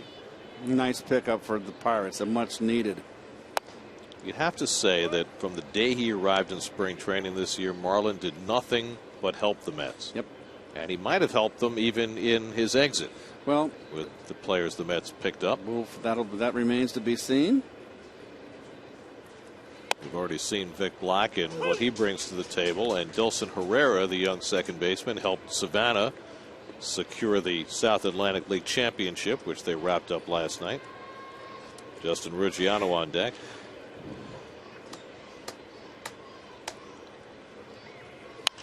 And Solano fouls it off 1-2. Donovan Solano was struck out and flied out to right today, 0 for 2. 2 for 8 in this series, including a home run in game 1 today. Daisuke's allowed just 1 hit in this game, a home run by Ruggiano in the 4th. He's walked 1 and struck out 2. Kept his pitch count very reasonable.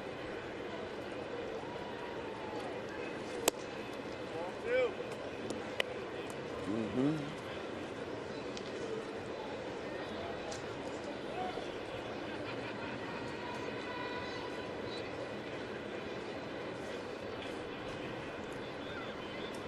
Now the 2-2 coming. And Solano has to move his feet on the changeup. Full count.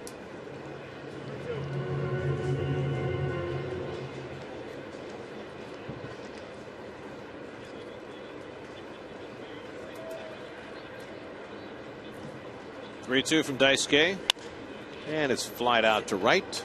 On comes Lagares. 2 out. So 2 up and 2 set aside on fly balls. Let's check out our AT&T trivia question for tonight. Met player who holds the team record for most doubles in a season by a left-hand hitter. The Not me. team doubles record single season is by a right-hand hitter, Bernard Gilkey, 44. Right. So who has had the most in a season as a left-hand hitter? What did Bernard get that year? Was it 44? 44. 1996. Mets had a lot of team records set that year. Gilkey had 44 doubles. Lance Johnson had 227 hits and 21 triples. Todd Hundley hit 41 home runs. And they didn't have a good year because the pitching imploded. Boy, I thought when they built this new ballpark in the first season with Jose Reyes leading off, I thought Jose was going to hit 20 triples, and he didn't. 0-2 to Ruggiano, and he bounces 1 to third. Flores has got it, and that retires the side. So Daisuke Matsuzaka keeps rolling along. He's allowed just 1 hit through 6. 3-1 New York.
Field. That'll be our next SNY telecast. Coverage begins at Tuesday night. Zach Wheeler on the mound right here on SNY. Your city probables for tomorrow's game, which will appear on Pix 11 at 1 o'clock. I like Dylan G continues his fine season. He'll go up against New York native Tom Kohler. I like Dylan's chances. Chris Hatcher will take over the pitching for the Marlins as we go to the bottom of the 6th. Chris Hatcher was the converted catcher, right? Hatcher the catcher. Yep. Anthony Recker leads off and fouls the first offering away. Needs another hard thrower.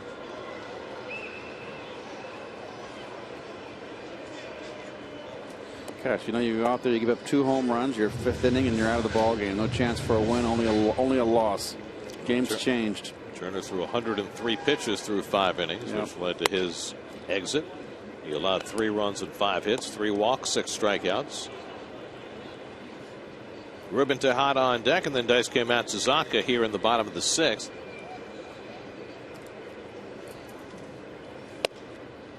And Recker takes a strike on the inside, 1 and 2.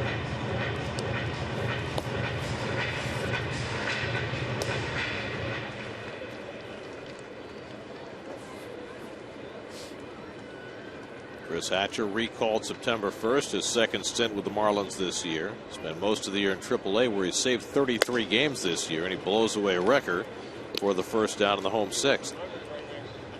Well, there's a reason why Hatcher was converted from a catcher to pitcher. Number 1, probably couldn't hit. Number 2, that kind of arm. He's throwing hard. Still 1 out now. Ruben Tejada, who doubled down the left field line in the 2nd, grounded to short in the 3rd, 1 for 2.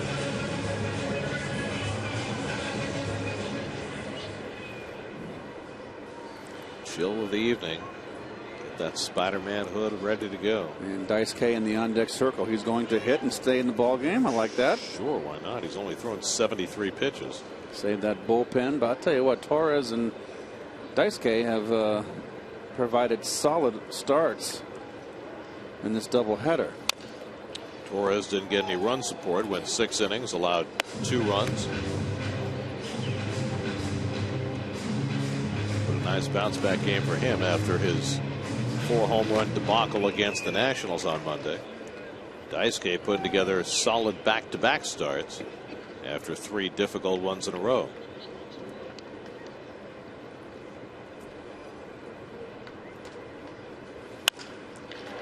Lines it to right, but Stanton playing shallow, able to come in and make the knee-high grab for the 2nd out. Well, nice hitting by Ruben and a big hang with him. Hit the ball hard twice this 2nd game.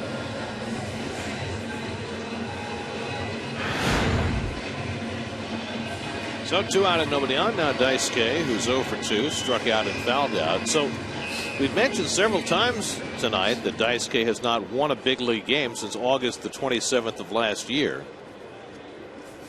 The 6 innings that Daisuke has pitched tonight is his longest outing since that last win. More than a year ago. He should have plenty in the tank to go a little further as well.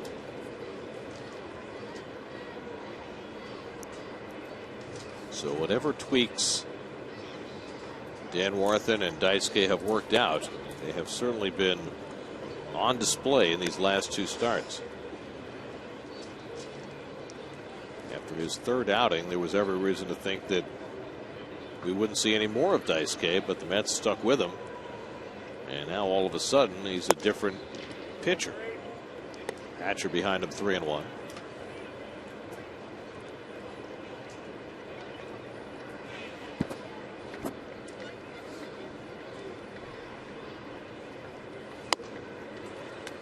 Two.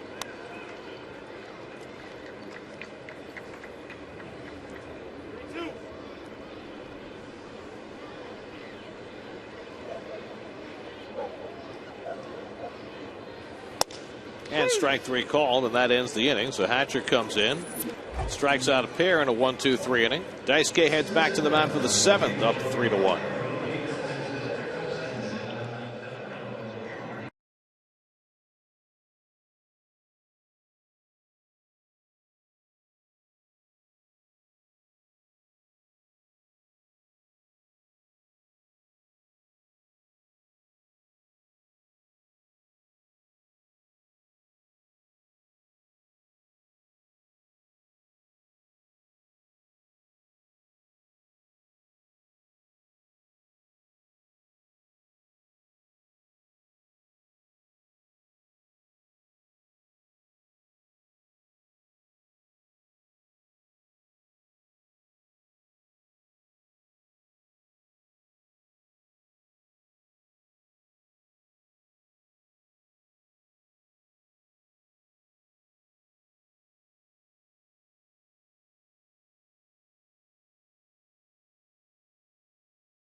Radio 66 and Sports Radio 101.9 FM WFAN.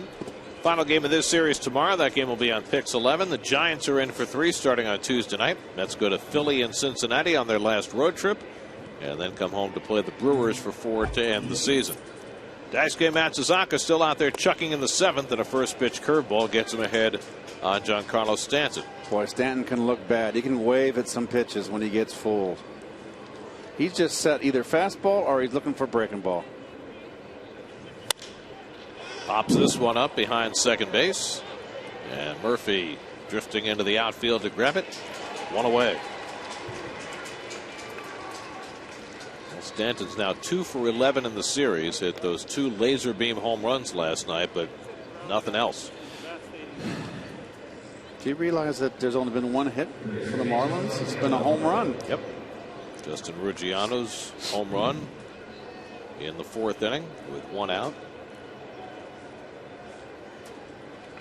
Blanco has been hit by a pitch and grounded out. Marlins have only had 3 base runners in this game. A walk, a hit batsman, and that home run. Daisuke has faced 22 batters tonight, throwing 19 first pitch strikes. Far cry from the guy we saw a couple of weeks ago. He gets that curveball over consistently for strikes. 1-1 to Polanco.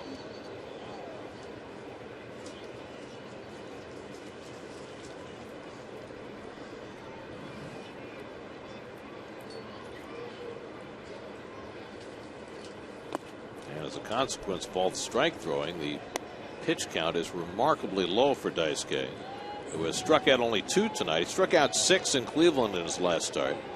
In that game, he threw 103 pitches in 5 2/3, and ball strike ratio is stunning.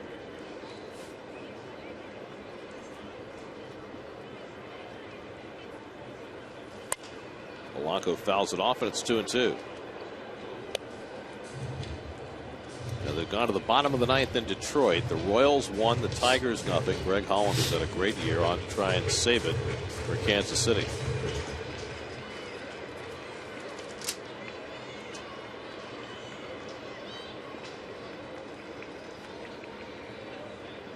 Two to Polanco, and he fouls off the breaking ball.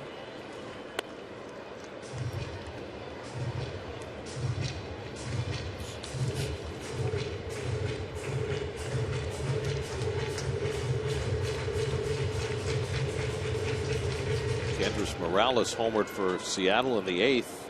Mariners now lead the Cardinals 3-0. Here's the 2-2. And Polanco is hit again. Well, in the first game, Donovan Solano was hit twice by Carlos Torres. And now in game 2, Polanco is hit twice by Daisuke Matsuzaka, who could not be more upset with himself. 3 hit batsmen in both games now. 6. You never see it anymore like this. I mean, how often do you see hitters, any hitter, hit twice in one game by the same pitcher? It doesn't happen much. It's not without a brawl. And it's been done twice. So now the tying run comes to bat with Ed Lucas, who's flied to right and grounded to second, 0 for 2.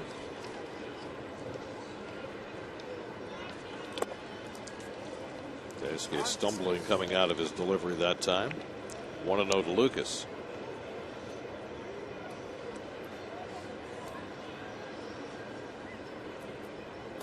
So Daisuke doing a little housekeeping around the rubber after stumbling a bit on that last delivery.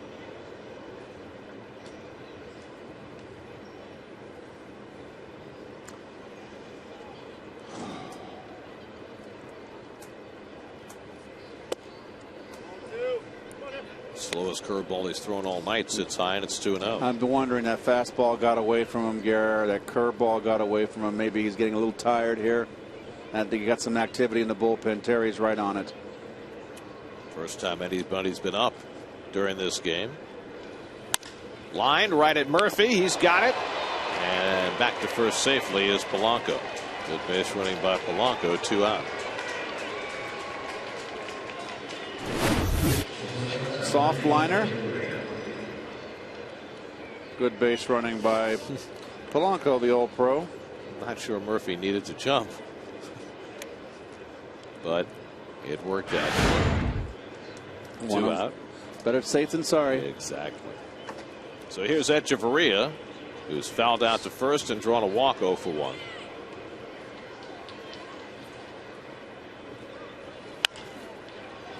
Boy, Echeverria is just all he is under everything. Kids go free to Citi Field with the purchase of a regularly priced ticket. Up to 3 kids 12 and under will get free admission to Mets games through this Thursday. Call 718-507-TIXX or visit Mets.com/kidsfree for tickets. Polanco, no base stealing threat. Pedro Feliciano, the left-hander. Scott Atchison, the right-hander, up in the Mets bullpen.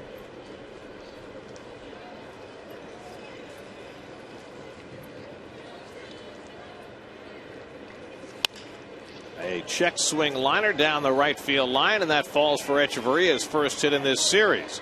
Polanco goes first to third. The Marlins have just their second hit of the night, and with that, they have the tying runs on base. Just a half swing by Echeverria, and it works for a full hit. Well, that's the secret then. Don't swing full, just a little slap. And that's going to get Dan Warthen out.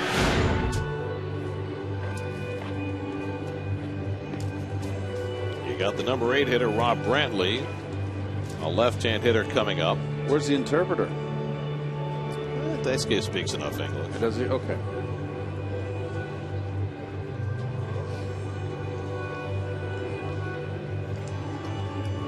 No translation required. There's the interpreter, on call if needed. So they got Brantley, the left-hand hitter, at the plate. Nobody as yet has come out on deck for the Marlins, with the pitcher spot due next. Oh, this is going to be Daisuke's last batter. Last inning if he gets out of it. Chris Coughlin now out in the on-deck circle to pinch hit. Brantley's been up twice, flied out to left both times the last time. Eric Young made a nice running catch right at the fence in left center field. First and third and 2 out. Tying runs on base in a 3-1 game. And the first pitch curve is in for a strike. First pitch curve after first pitch curve. And he's been able to get it over. Coughlin on deck. He started the first game and went 0 for 4. Polanco at third, Echeverria at first. And Brantley takes it wide. A ball and a strike.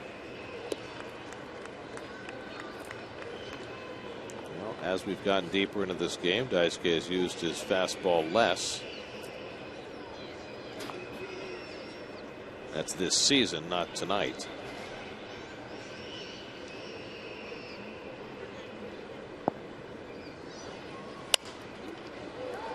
One and 2 now to Brantley. I would opine that that fastball usage chart is a little out of date, because he really has changed his pitching pattern these last couple of starts. Yes. Much like Torres in the first game. It's true. Torres relying more heavily on his fastball than ever. Now Daisuke's ahead on Brantley, 1 and 2. Jammed him, fouled it off.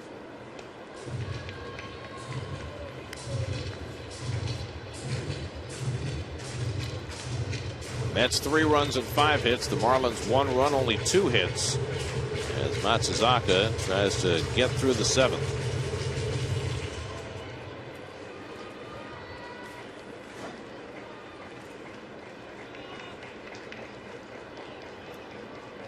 Again, the 1-2. Breaking ball in there for a call, strike 3. Brantley caught looking at the slider. Just the 3rd strikeout of the night for Daisuke Matsuzaka. And that gets him through 7 with a 3-1 lead at Citi Field.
Alan Wheeler of Brooklyn. Contact Alan's office at alanwheeler.net. By AT&T, rethink possible. And by Infinity, luxury cars that deliver inspired performance. Daisuke Matsuzaka, tremendous tonight. Allowed just 1 run and 2 hits over 7 innings. In all likelihood, he is done for the night, and what a job well done. Well, the best curveball he threw the whole night to get the strikeout there at Brantley to end it. I think he knew it was his last inning, his last batter. And boy, he broke off a backdoor curve real sharp. Eric Young is 0 for 2 and a walk in this second game, 1 for 10 in the series. Chris Hatcher came in to pitch a 1-2-3-6, then he remains on for the 7th to face the top of the order. Young, Lagares, and Murphy, as the Mets look to expand on a 3-1 lead after the Marlins won the opening game today 3-0.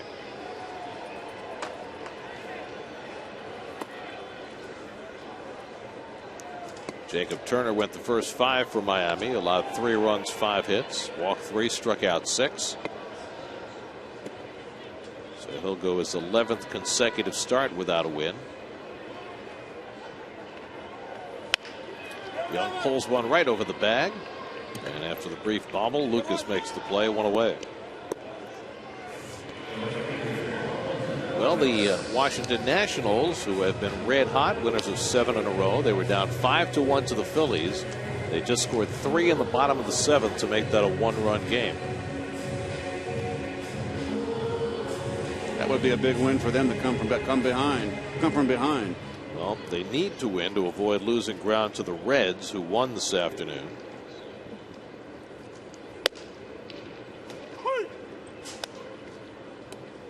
Washington started the day 4.5 behind Cincinnati for that final wild card spot. Lagares 0 for 2 and a walk. Tries to drop a bunt and drops a beauty. No chance to throw him out. The only chance is for it to go foul. And it did. Just barely. Off the lip. Lagares thinks he has a hit, but he's going to have to come back. He just fell away. Well, he's been working on that, and that just hit the lip and had enough momentum.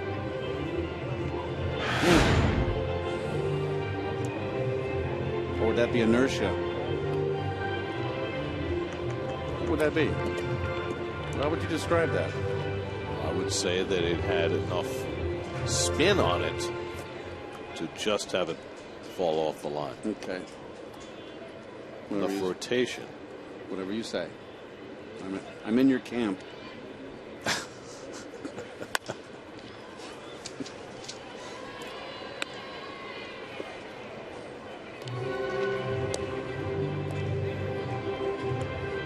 Camp is something we never wanted to descend into. But sometimes in the second game of the doubleheader, it's hard to avoid.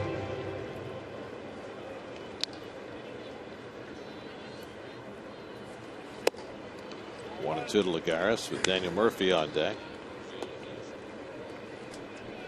Dick Black, the right-hander. Pedro Feliciano, the left-hander, up in the Mets bullpen.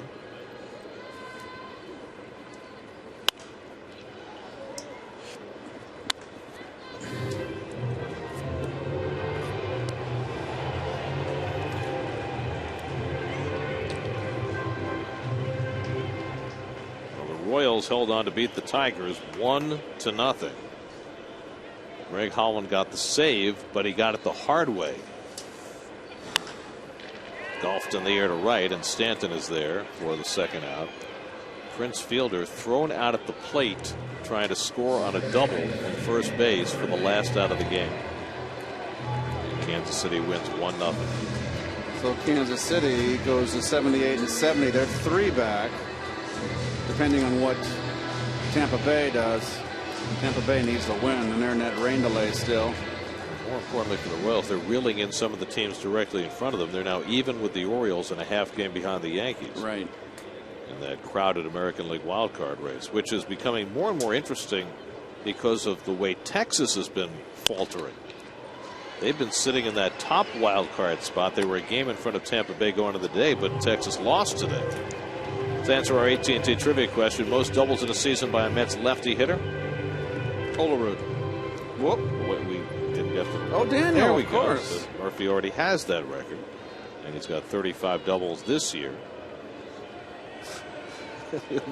we almost left without an answer. Why do we never get an answer when we're knocking at the door? It's like pulling the rug out from under us.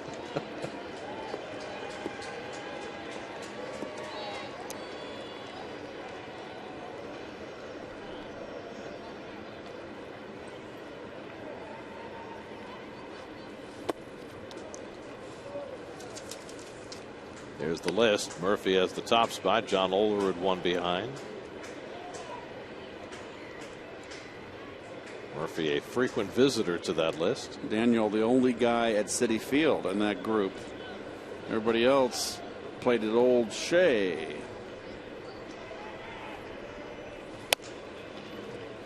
2-2 to Murphy, who hit his 11th home run of the year, leading off in the third inning.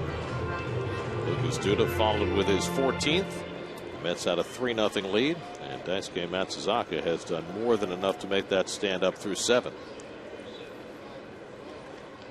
Hatchers faced 5 batters and retired them all. Tampa Bay, meanwhile, still in a rain delay in Minnesota. 4th inning, 4-0 lead, so it's not an official game. Right. I would assume they'll wait. They're going to hang around a good portion of the night to make sure they finish things. So one's a fastball, two's a curve.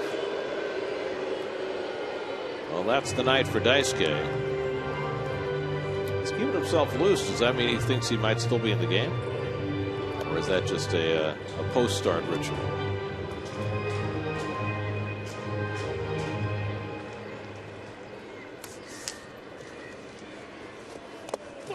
Three and 2 now to Murphy.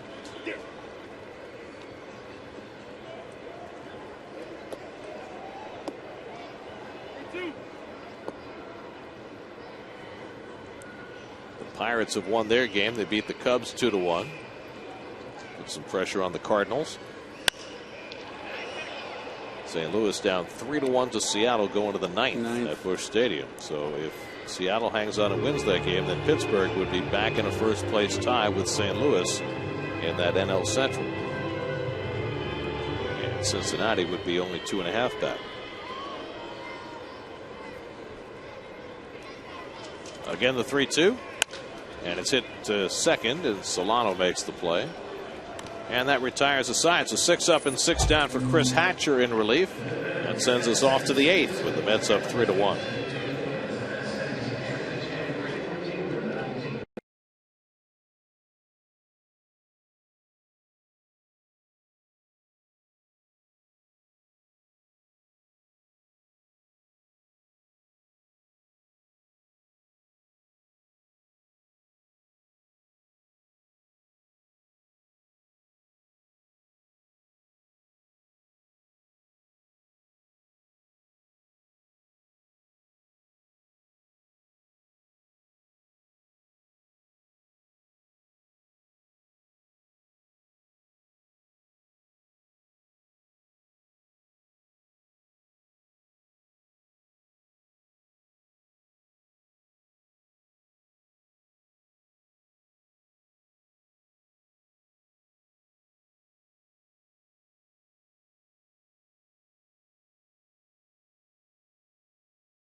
Mike Redmond to announce a left-handed pinch hitter, which he does, sending up Chris Coghlan. And so now Terry Collins will make a pitching change. And Daisuke will come out and Pedro Feliciano will come in. So Daisuke is now officially done after 7 terrific innings tonight. A chance to get his first victory since August of 2012. Call to the bullpen brought to you by Verizon Wireless. That's with a 3-1 lead as we go to the 8th. Feliciano coming on.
For the 3rd straight day.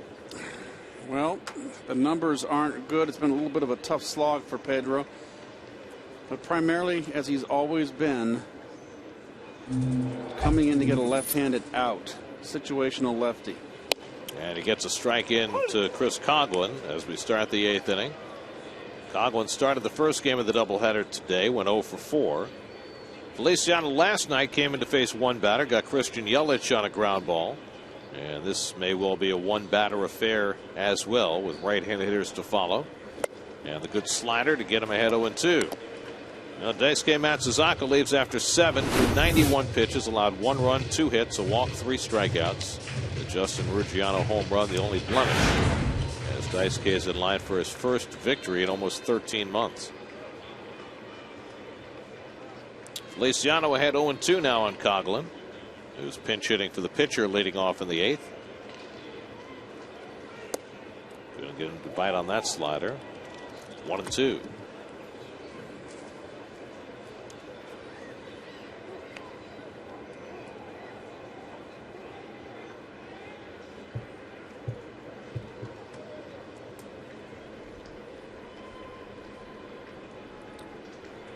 Job well done by Daisuke tonight. And Coghlan fouls that slider away. Still 1-2.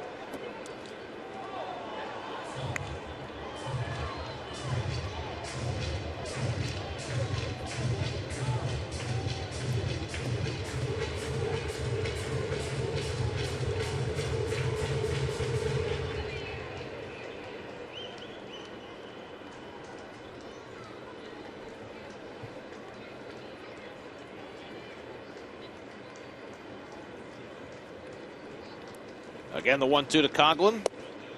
And just missed with the fastball. 2-2. Jake Marisnick, the on-deck batter, then Donovan Solano. And so the right-hander stays busy in the Mets bullpen. Vic Black.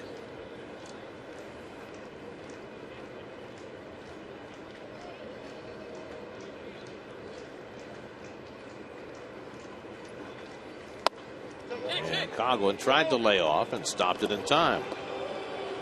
It'll be Basner with the call, and now it's 3-2. And he didn't swing. Not even close. Good call. So after Feliciano got ahead in the count, now he's run it full. Cannot issue a walk here.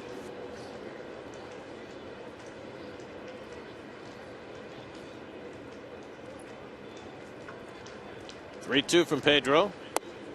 In there for a call, strike 3. Godwin objects. And Molino calls him out, looking on the slider. And there's the first out in the 8th. No, there's a strike too. So this one is Pedro's pitch, throws it at the butt, freezes him right down the pipe. It is not down. Oh, I heard the umpire say it's not down. He's complaining that it was low. Yep. No, I think not. So Feliciano gets his man, and now he'll take his exit, and the Mets will bring in the right-hander to face Marisnick. One down in the 8th. We'll be right back.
The 8th. Well, he pitched a clean 2/3 of an inning in John Neese's win in the first game of this series. Actually gave up a hit, but nonetheless did a nice job. There's a Met fan. You can get a whole sweater in during a doubleheader. You think? Christian Yelich will bat for Jake Marisnick to give the Marlins a left-hand hitter against Vic Black. Yelich started the first game today, had a walk, a single, and a double, 2 for 3 with a couple of steals. So he had himself a full afternoon. And now coming up as a pinch hitter in the nightcap, Donovan Solano on deck.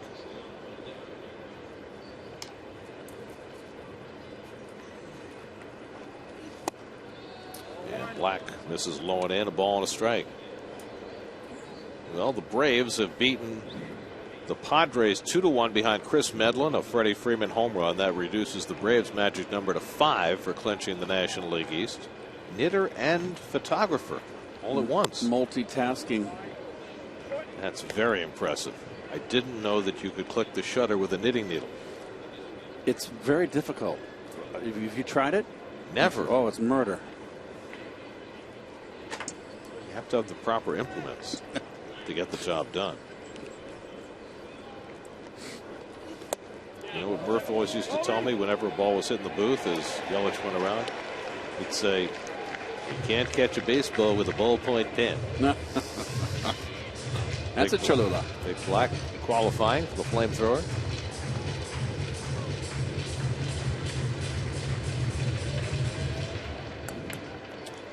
Two and two to Yelich with one out and nobody on. Mets up 3-1 in the eighth. 97 from Black. We might have been premature on the Cholula. Should have waited for the excess heat. We would just use the mild bottle that time. That was the chili lime or the chili garlic? I don't know.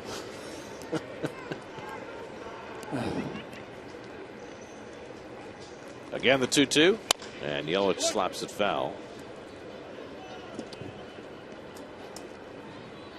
21-year-old Christian Yelich. Boy, the people here, they're in this ballpark, love baseball and love their Mets.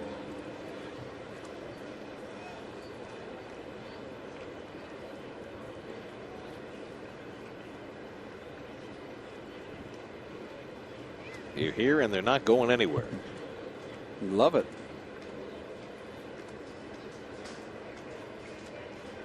2-2 from Black, and he gets him with the off-speed pitch. Vic Black fans Christian Yelich for the second out.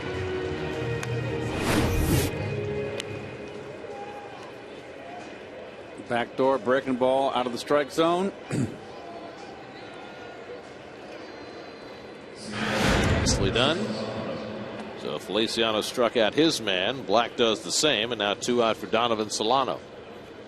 Solano's 0 for 3 in this game. Struck out and flied out twice. The Marlins have had only 2 hits in game 2.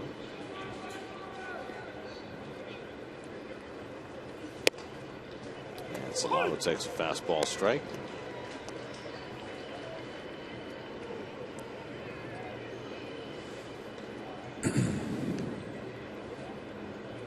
'25-year-old Vic Black from Amarillo, Texas. Ball and a strike to Solano. Donovan Solano, one of the handful of major leaguers who was born in Colombia,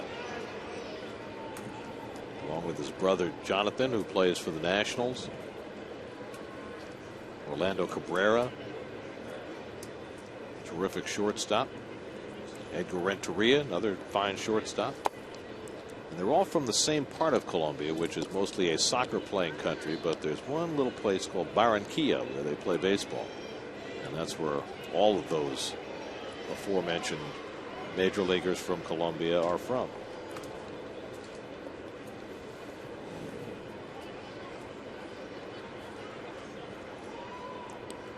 Two-one for Black, and it's lined into center, and Solano's got a base hit. He's third in this series. So a 2-out single will get the tying run to the plate for Miami in the eighth, with Justin Ruggiano coming up. Fastball goes right with it. Not a bad pitch outside. Nice hitting up the middle. So here's Ruggiano, who's responsible for the only run for the Marlins in this game. Hit his 17th home run of the year back in the 4th inning.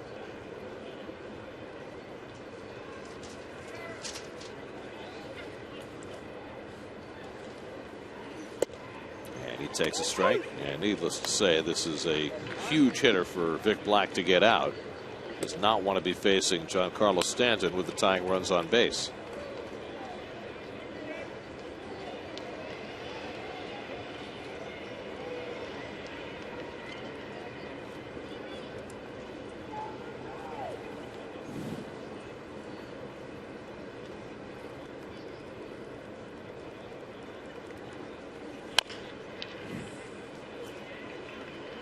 Oh, and 2 now to Ruggiano.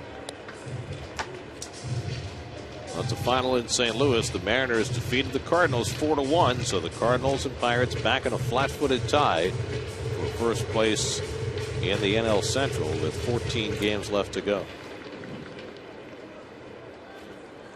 Cincinnati 2.5 back. Now the 0-2, and he got him. Vic Black blows away Justin Ruggiano, And that'll do it for the Marlins in the top of the 8th. Mets trying to knit together a win tonight. They're up 3-1 going to the bottom of the 8th.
New York sports. Big day at Rutgers today, a victory and a very emotional moment.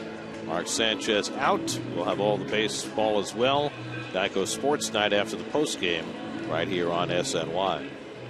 Changes for the Marlins. Christian Yelich, who pinch hit, stays in the game in left field. Justin Ruggiano moves from left field to center field, and the new pitcher is lefty Dan Jennings. Well, Jennings threw the 9th inning in the first game of this series.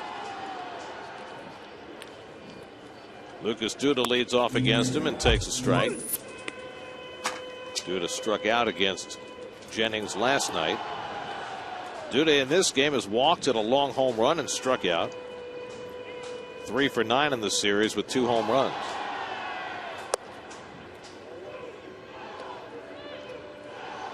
It'll be Duda, then Wilmer Flores and Matt Dendecker due for the Mets in the 8th as they look to get some insurance before handing it off to LaTroy Hawkins for the 9th. And Duda with a half swing, 1-2. Jacob Turner went 5 for the Marlins, allowed 3 runs and 5 hits. Chris Hatcher worked 2 perfect innings and struck out 2, and now Jennings in the 8th.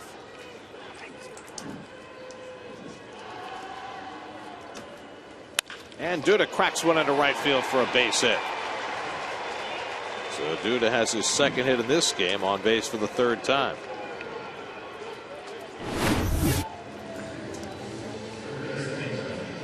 Hanging slider. Didn't get it out enough. Lucas staying back nicely, getting a little better against the left-handers. It's got off to a tough start since getting recalled. So now Wilmer Flores, who's 1 for 3, drove in a run with a first inning single. He's also lined out and grounded out, 1 for 3.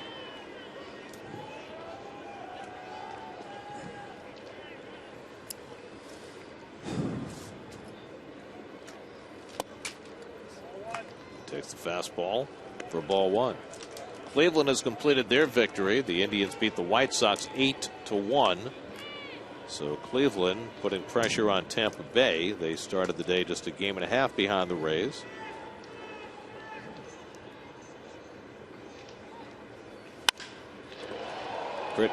Pretty deep to right, but back goes Stanton. He makes the nice reaching catch to retire Flores for the first out.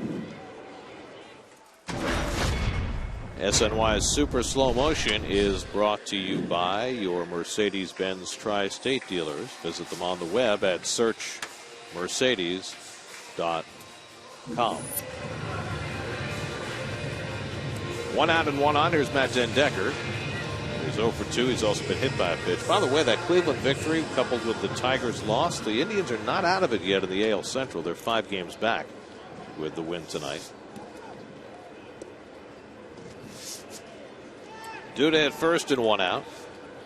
And Decker takes low and in for ball 1. Looking ahead to the 9th, the Marlins will have Stanton, Polanco, and Lucas. And the most important piece about that is that Stanton can't tie the game. Right.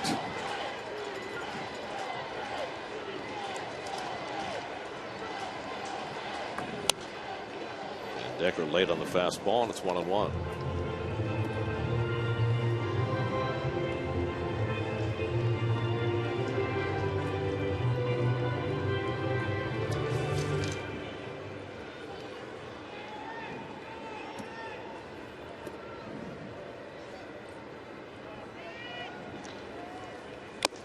And he got the swinging strike on the slider. It's 1-2.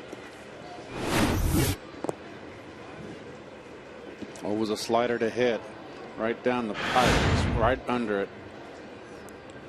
Jennings is a lefty who does better against right-hand hitters than he does against left-handers. There's a lot of those out there, left-handers that can't get the right. They cannot get left-handers out, but get righties out. We've already seen it in this inning. Duda takes off, and the tapper back to the mound, and Jennings has to go to first with it. So Duda taking off on a 1-2 pitch. Not sure what that was designed to be. Duda has not stolen a base this year, but he winds up at second with 2 out.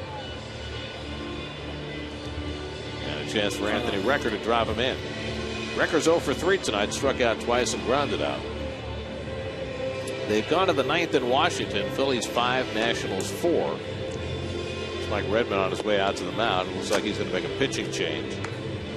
With 2 out and a runner at second, the Marlins will go to their bullpen. Mets up 3-1 in the bottom of the 8th. We'll be right back to Citi Field.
Marlins. Well, you hear that first name. What a nice name, huh? Sounds like some Greek god. Tyrant back in ancient Greece. Anthony Recker fouls back the fastball. Caminero, 26 years old. This is now his 8th big league appearance. Trying to get the final out here in the bottom of the 8th with a runner at second. That is one long rain delay in Minnesota, is it not? They might wait all night. Jeez. I mean, if they rain that game out, then a 4-0? Rays lose a 4-0 lead.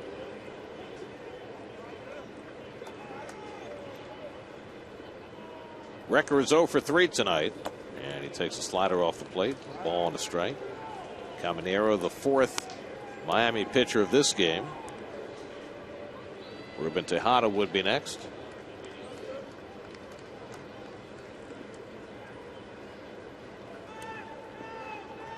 Duda at second with 2 down. And Recker bounces one foul, 1-2.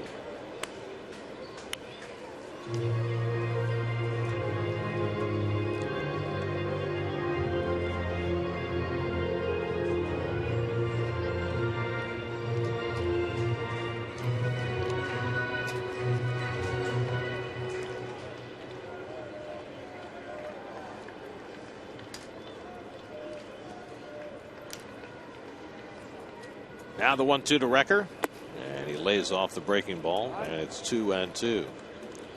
Well, the Giants strafed Ricky Nolasco tonight, knocked him out in the 2nd inning. Nolasco had been pitching wonderfully for the Dodgers. Dodgers not quite as unbeatable the last couple of weeks.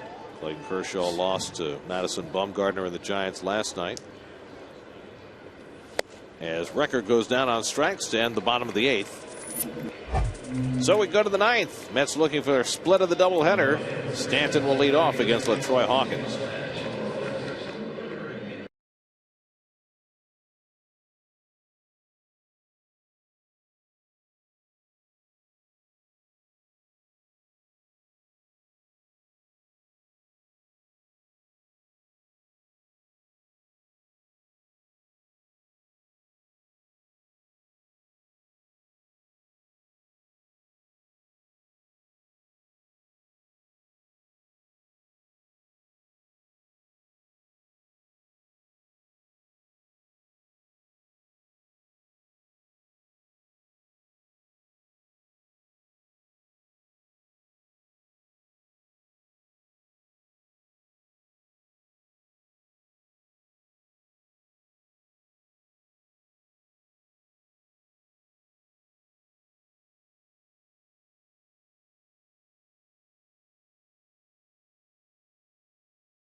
SK, who is in line for his first win in more than a year.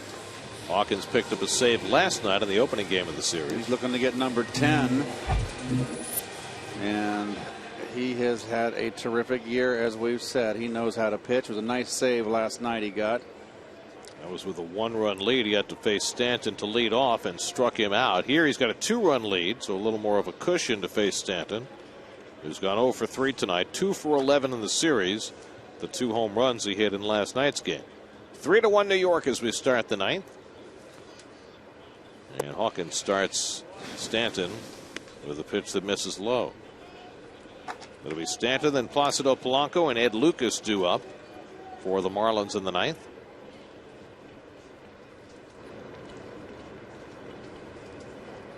And the quick pitch.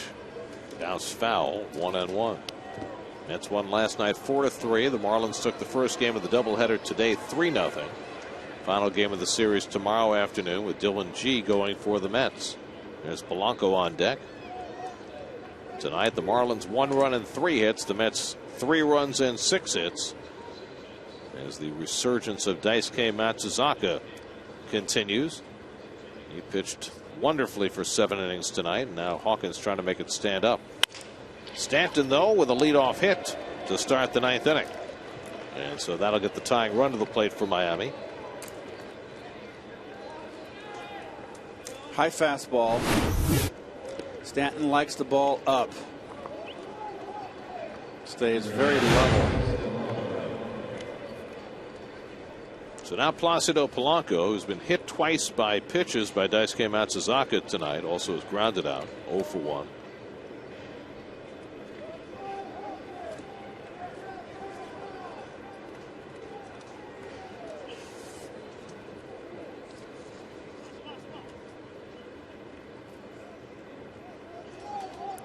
Polanco's done well against Hawkins, 3 for 7 in his career. No reason for Stanton to be going anywhere.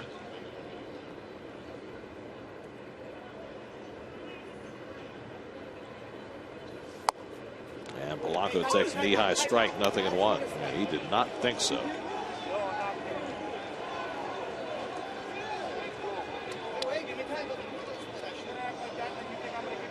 Not the first time Polanco has been demonstrative today.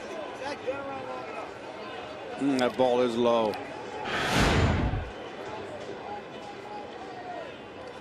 Continues to jaw at Dan Bellino as he waits for the next pitch.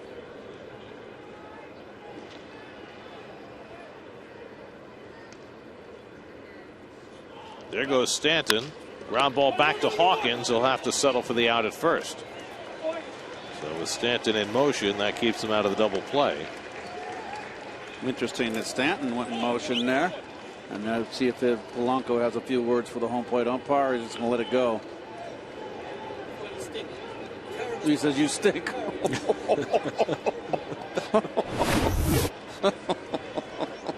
love it.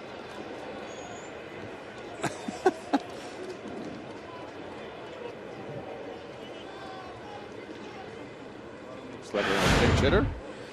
Ed Lucas is due up. This will be Logan Morrison to pinch hit.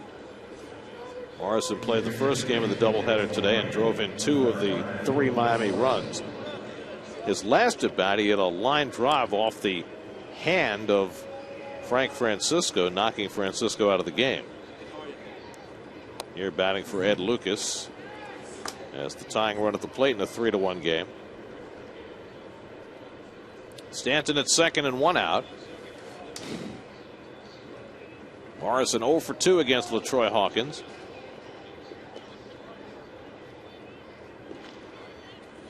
And Lomo takes a strike.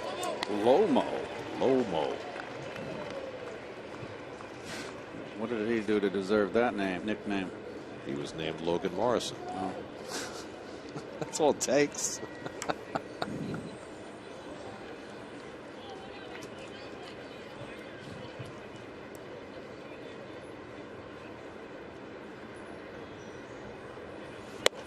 And Hawkins picks off the inside corner and gets ahead 0-2.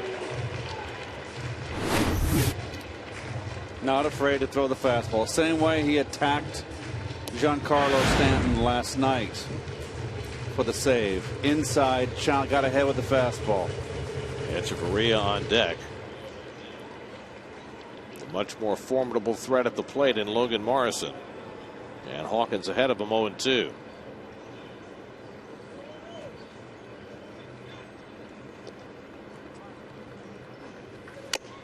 Foul tip held by Recker, strike 3. 2 down. Wow. 3 straight fastballs and go sit down, and not a good healthy hack. Just got blown out of the gym. We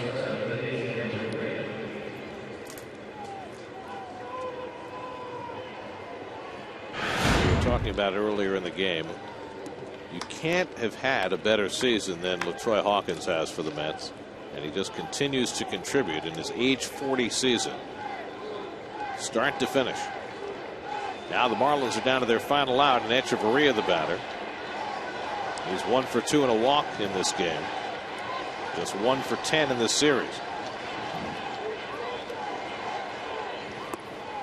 And the slider blown away for ball 1.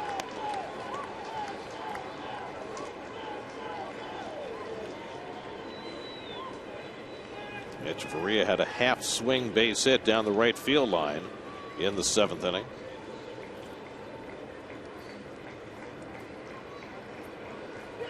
Two out, top of the 9th. And Echeverria grounds one. Murphy gets over to play it, and the ball game is over. LaTroy Hawkins gets the save. Daisuke Matsuzaka has his first victory since August of 2012 as the Mets get back-to-back home runs from Murphy and Duda and defeat the Marlins 3-1 to get a split of the doubleheader. Well, Daisuke threw a very fine ball game. 7 innings, 2 hits, as Gary said. The offensive punch for the Mets. Murphy with 2 hits, 2 runs. Hit his 11th home run. Duda answered back-to-back home runs in the 3rd, 2 solo shots. Duda's 14th, second in 2 nights.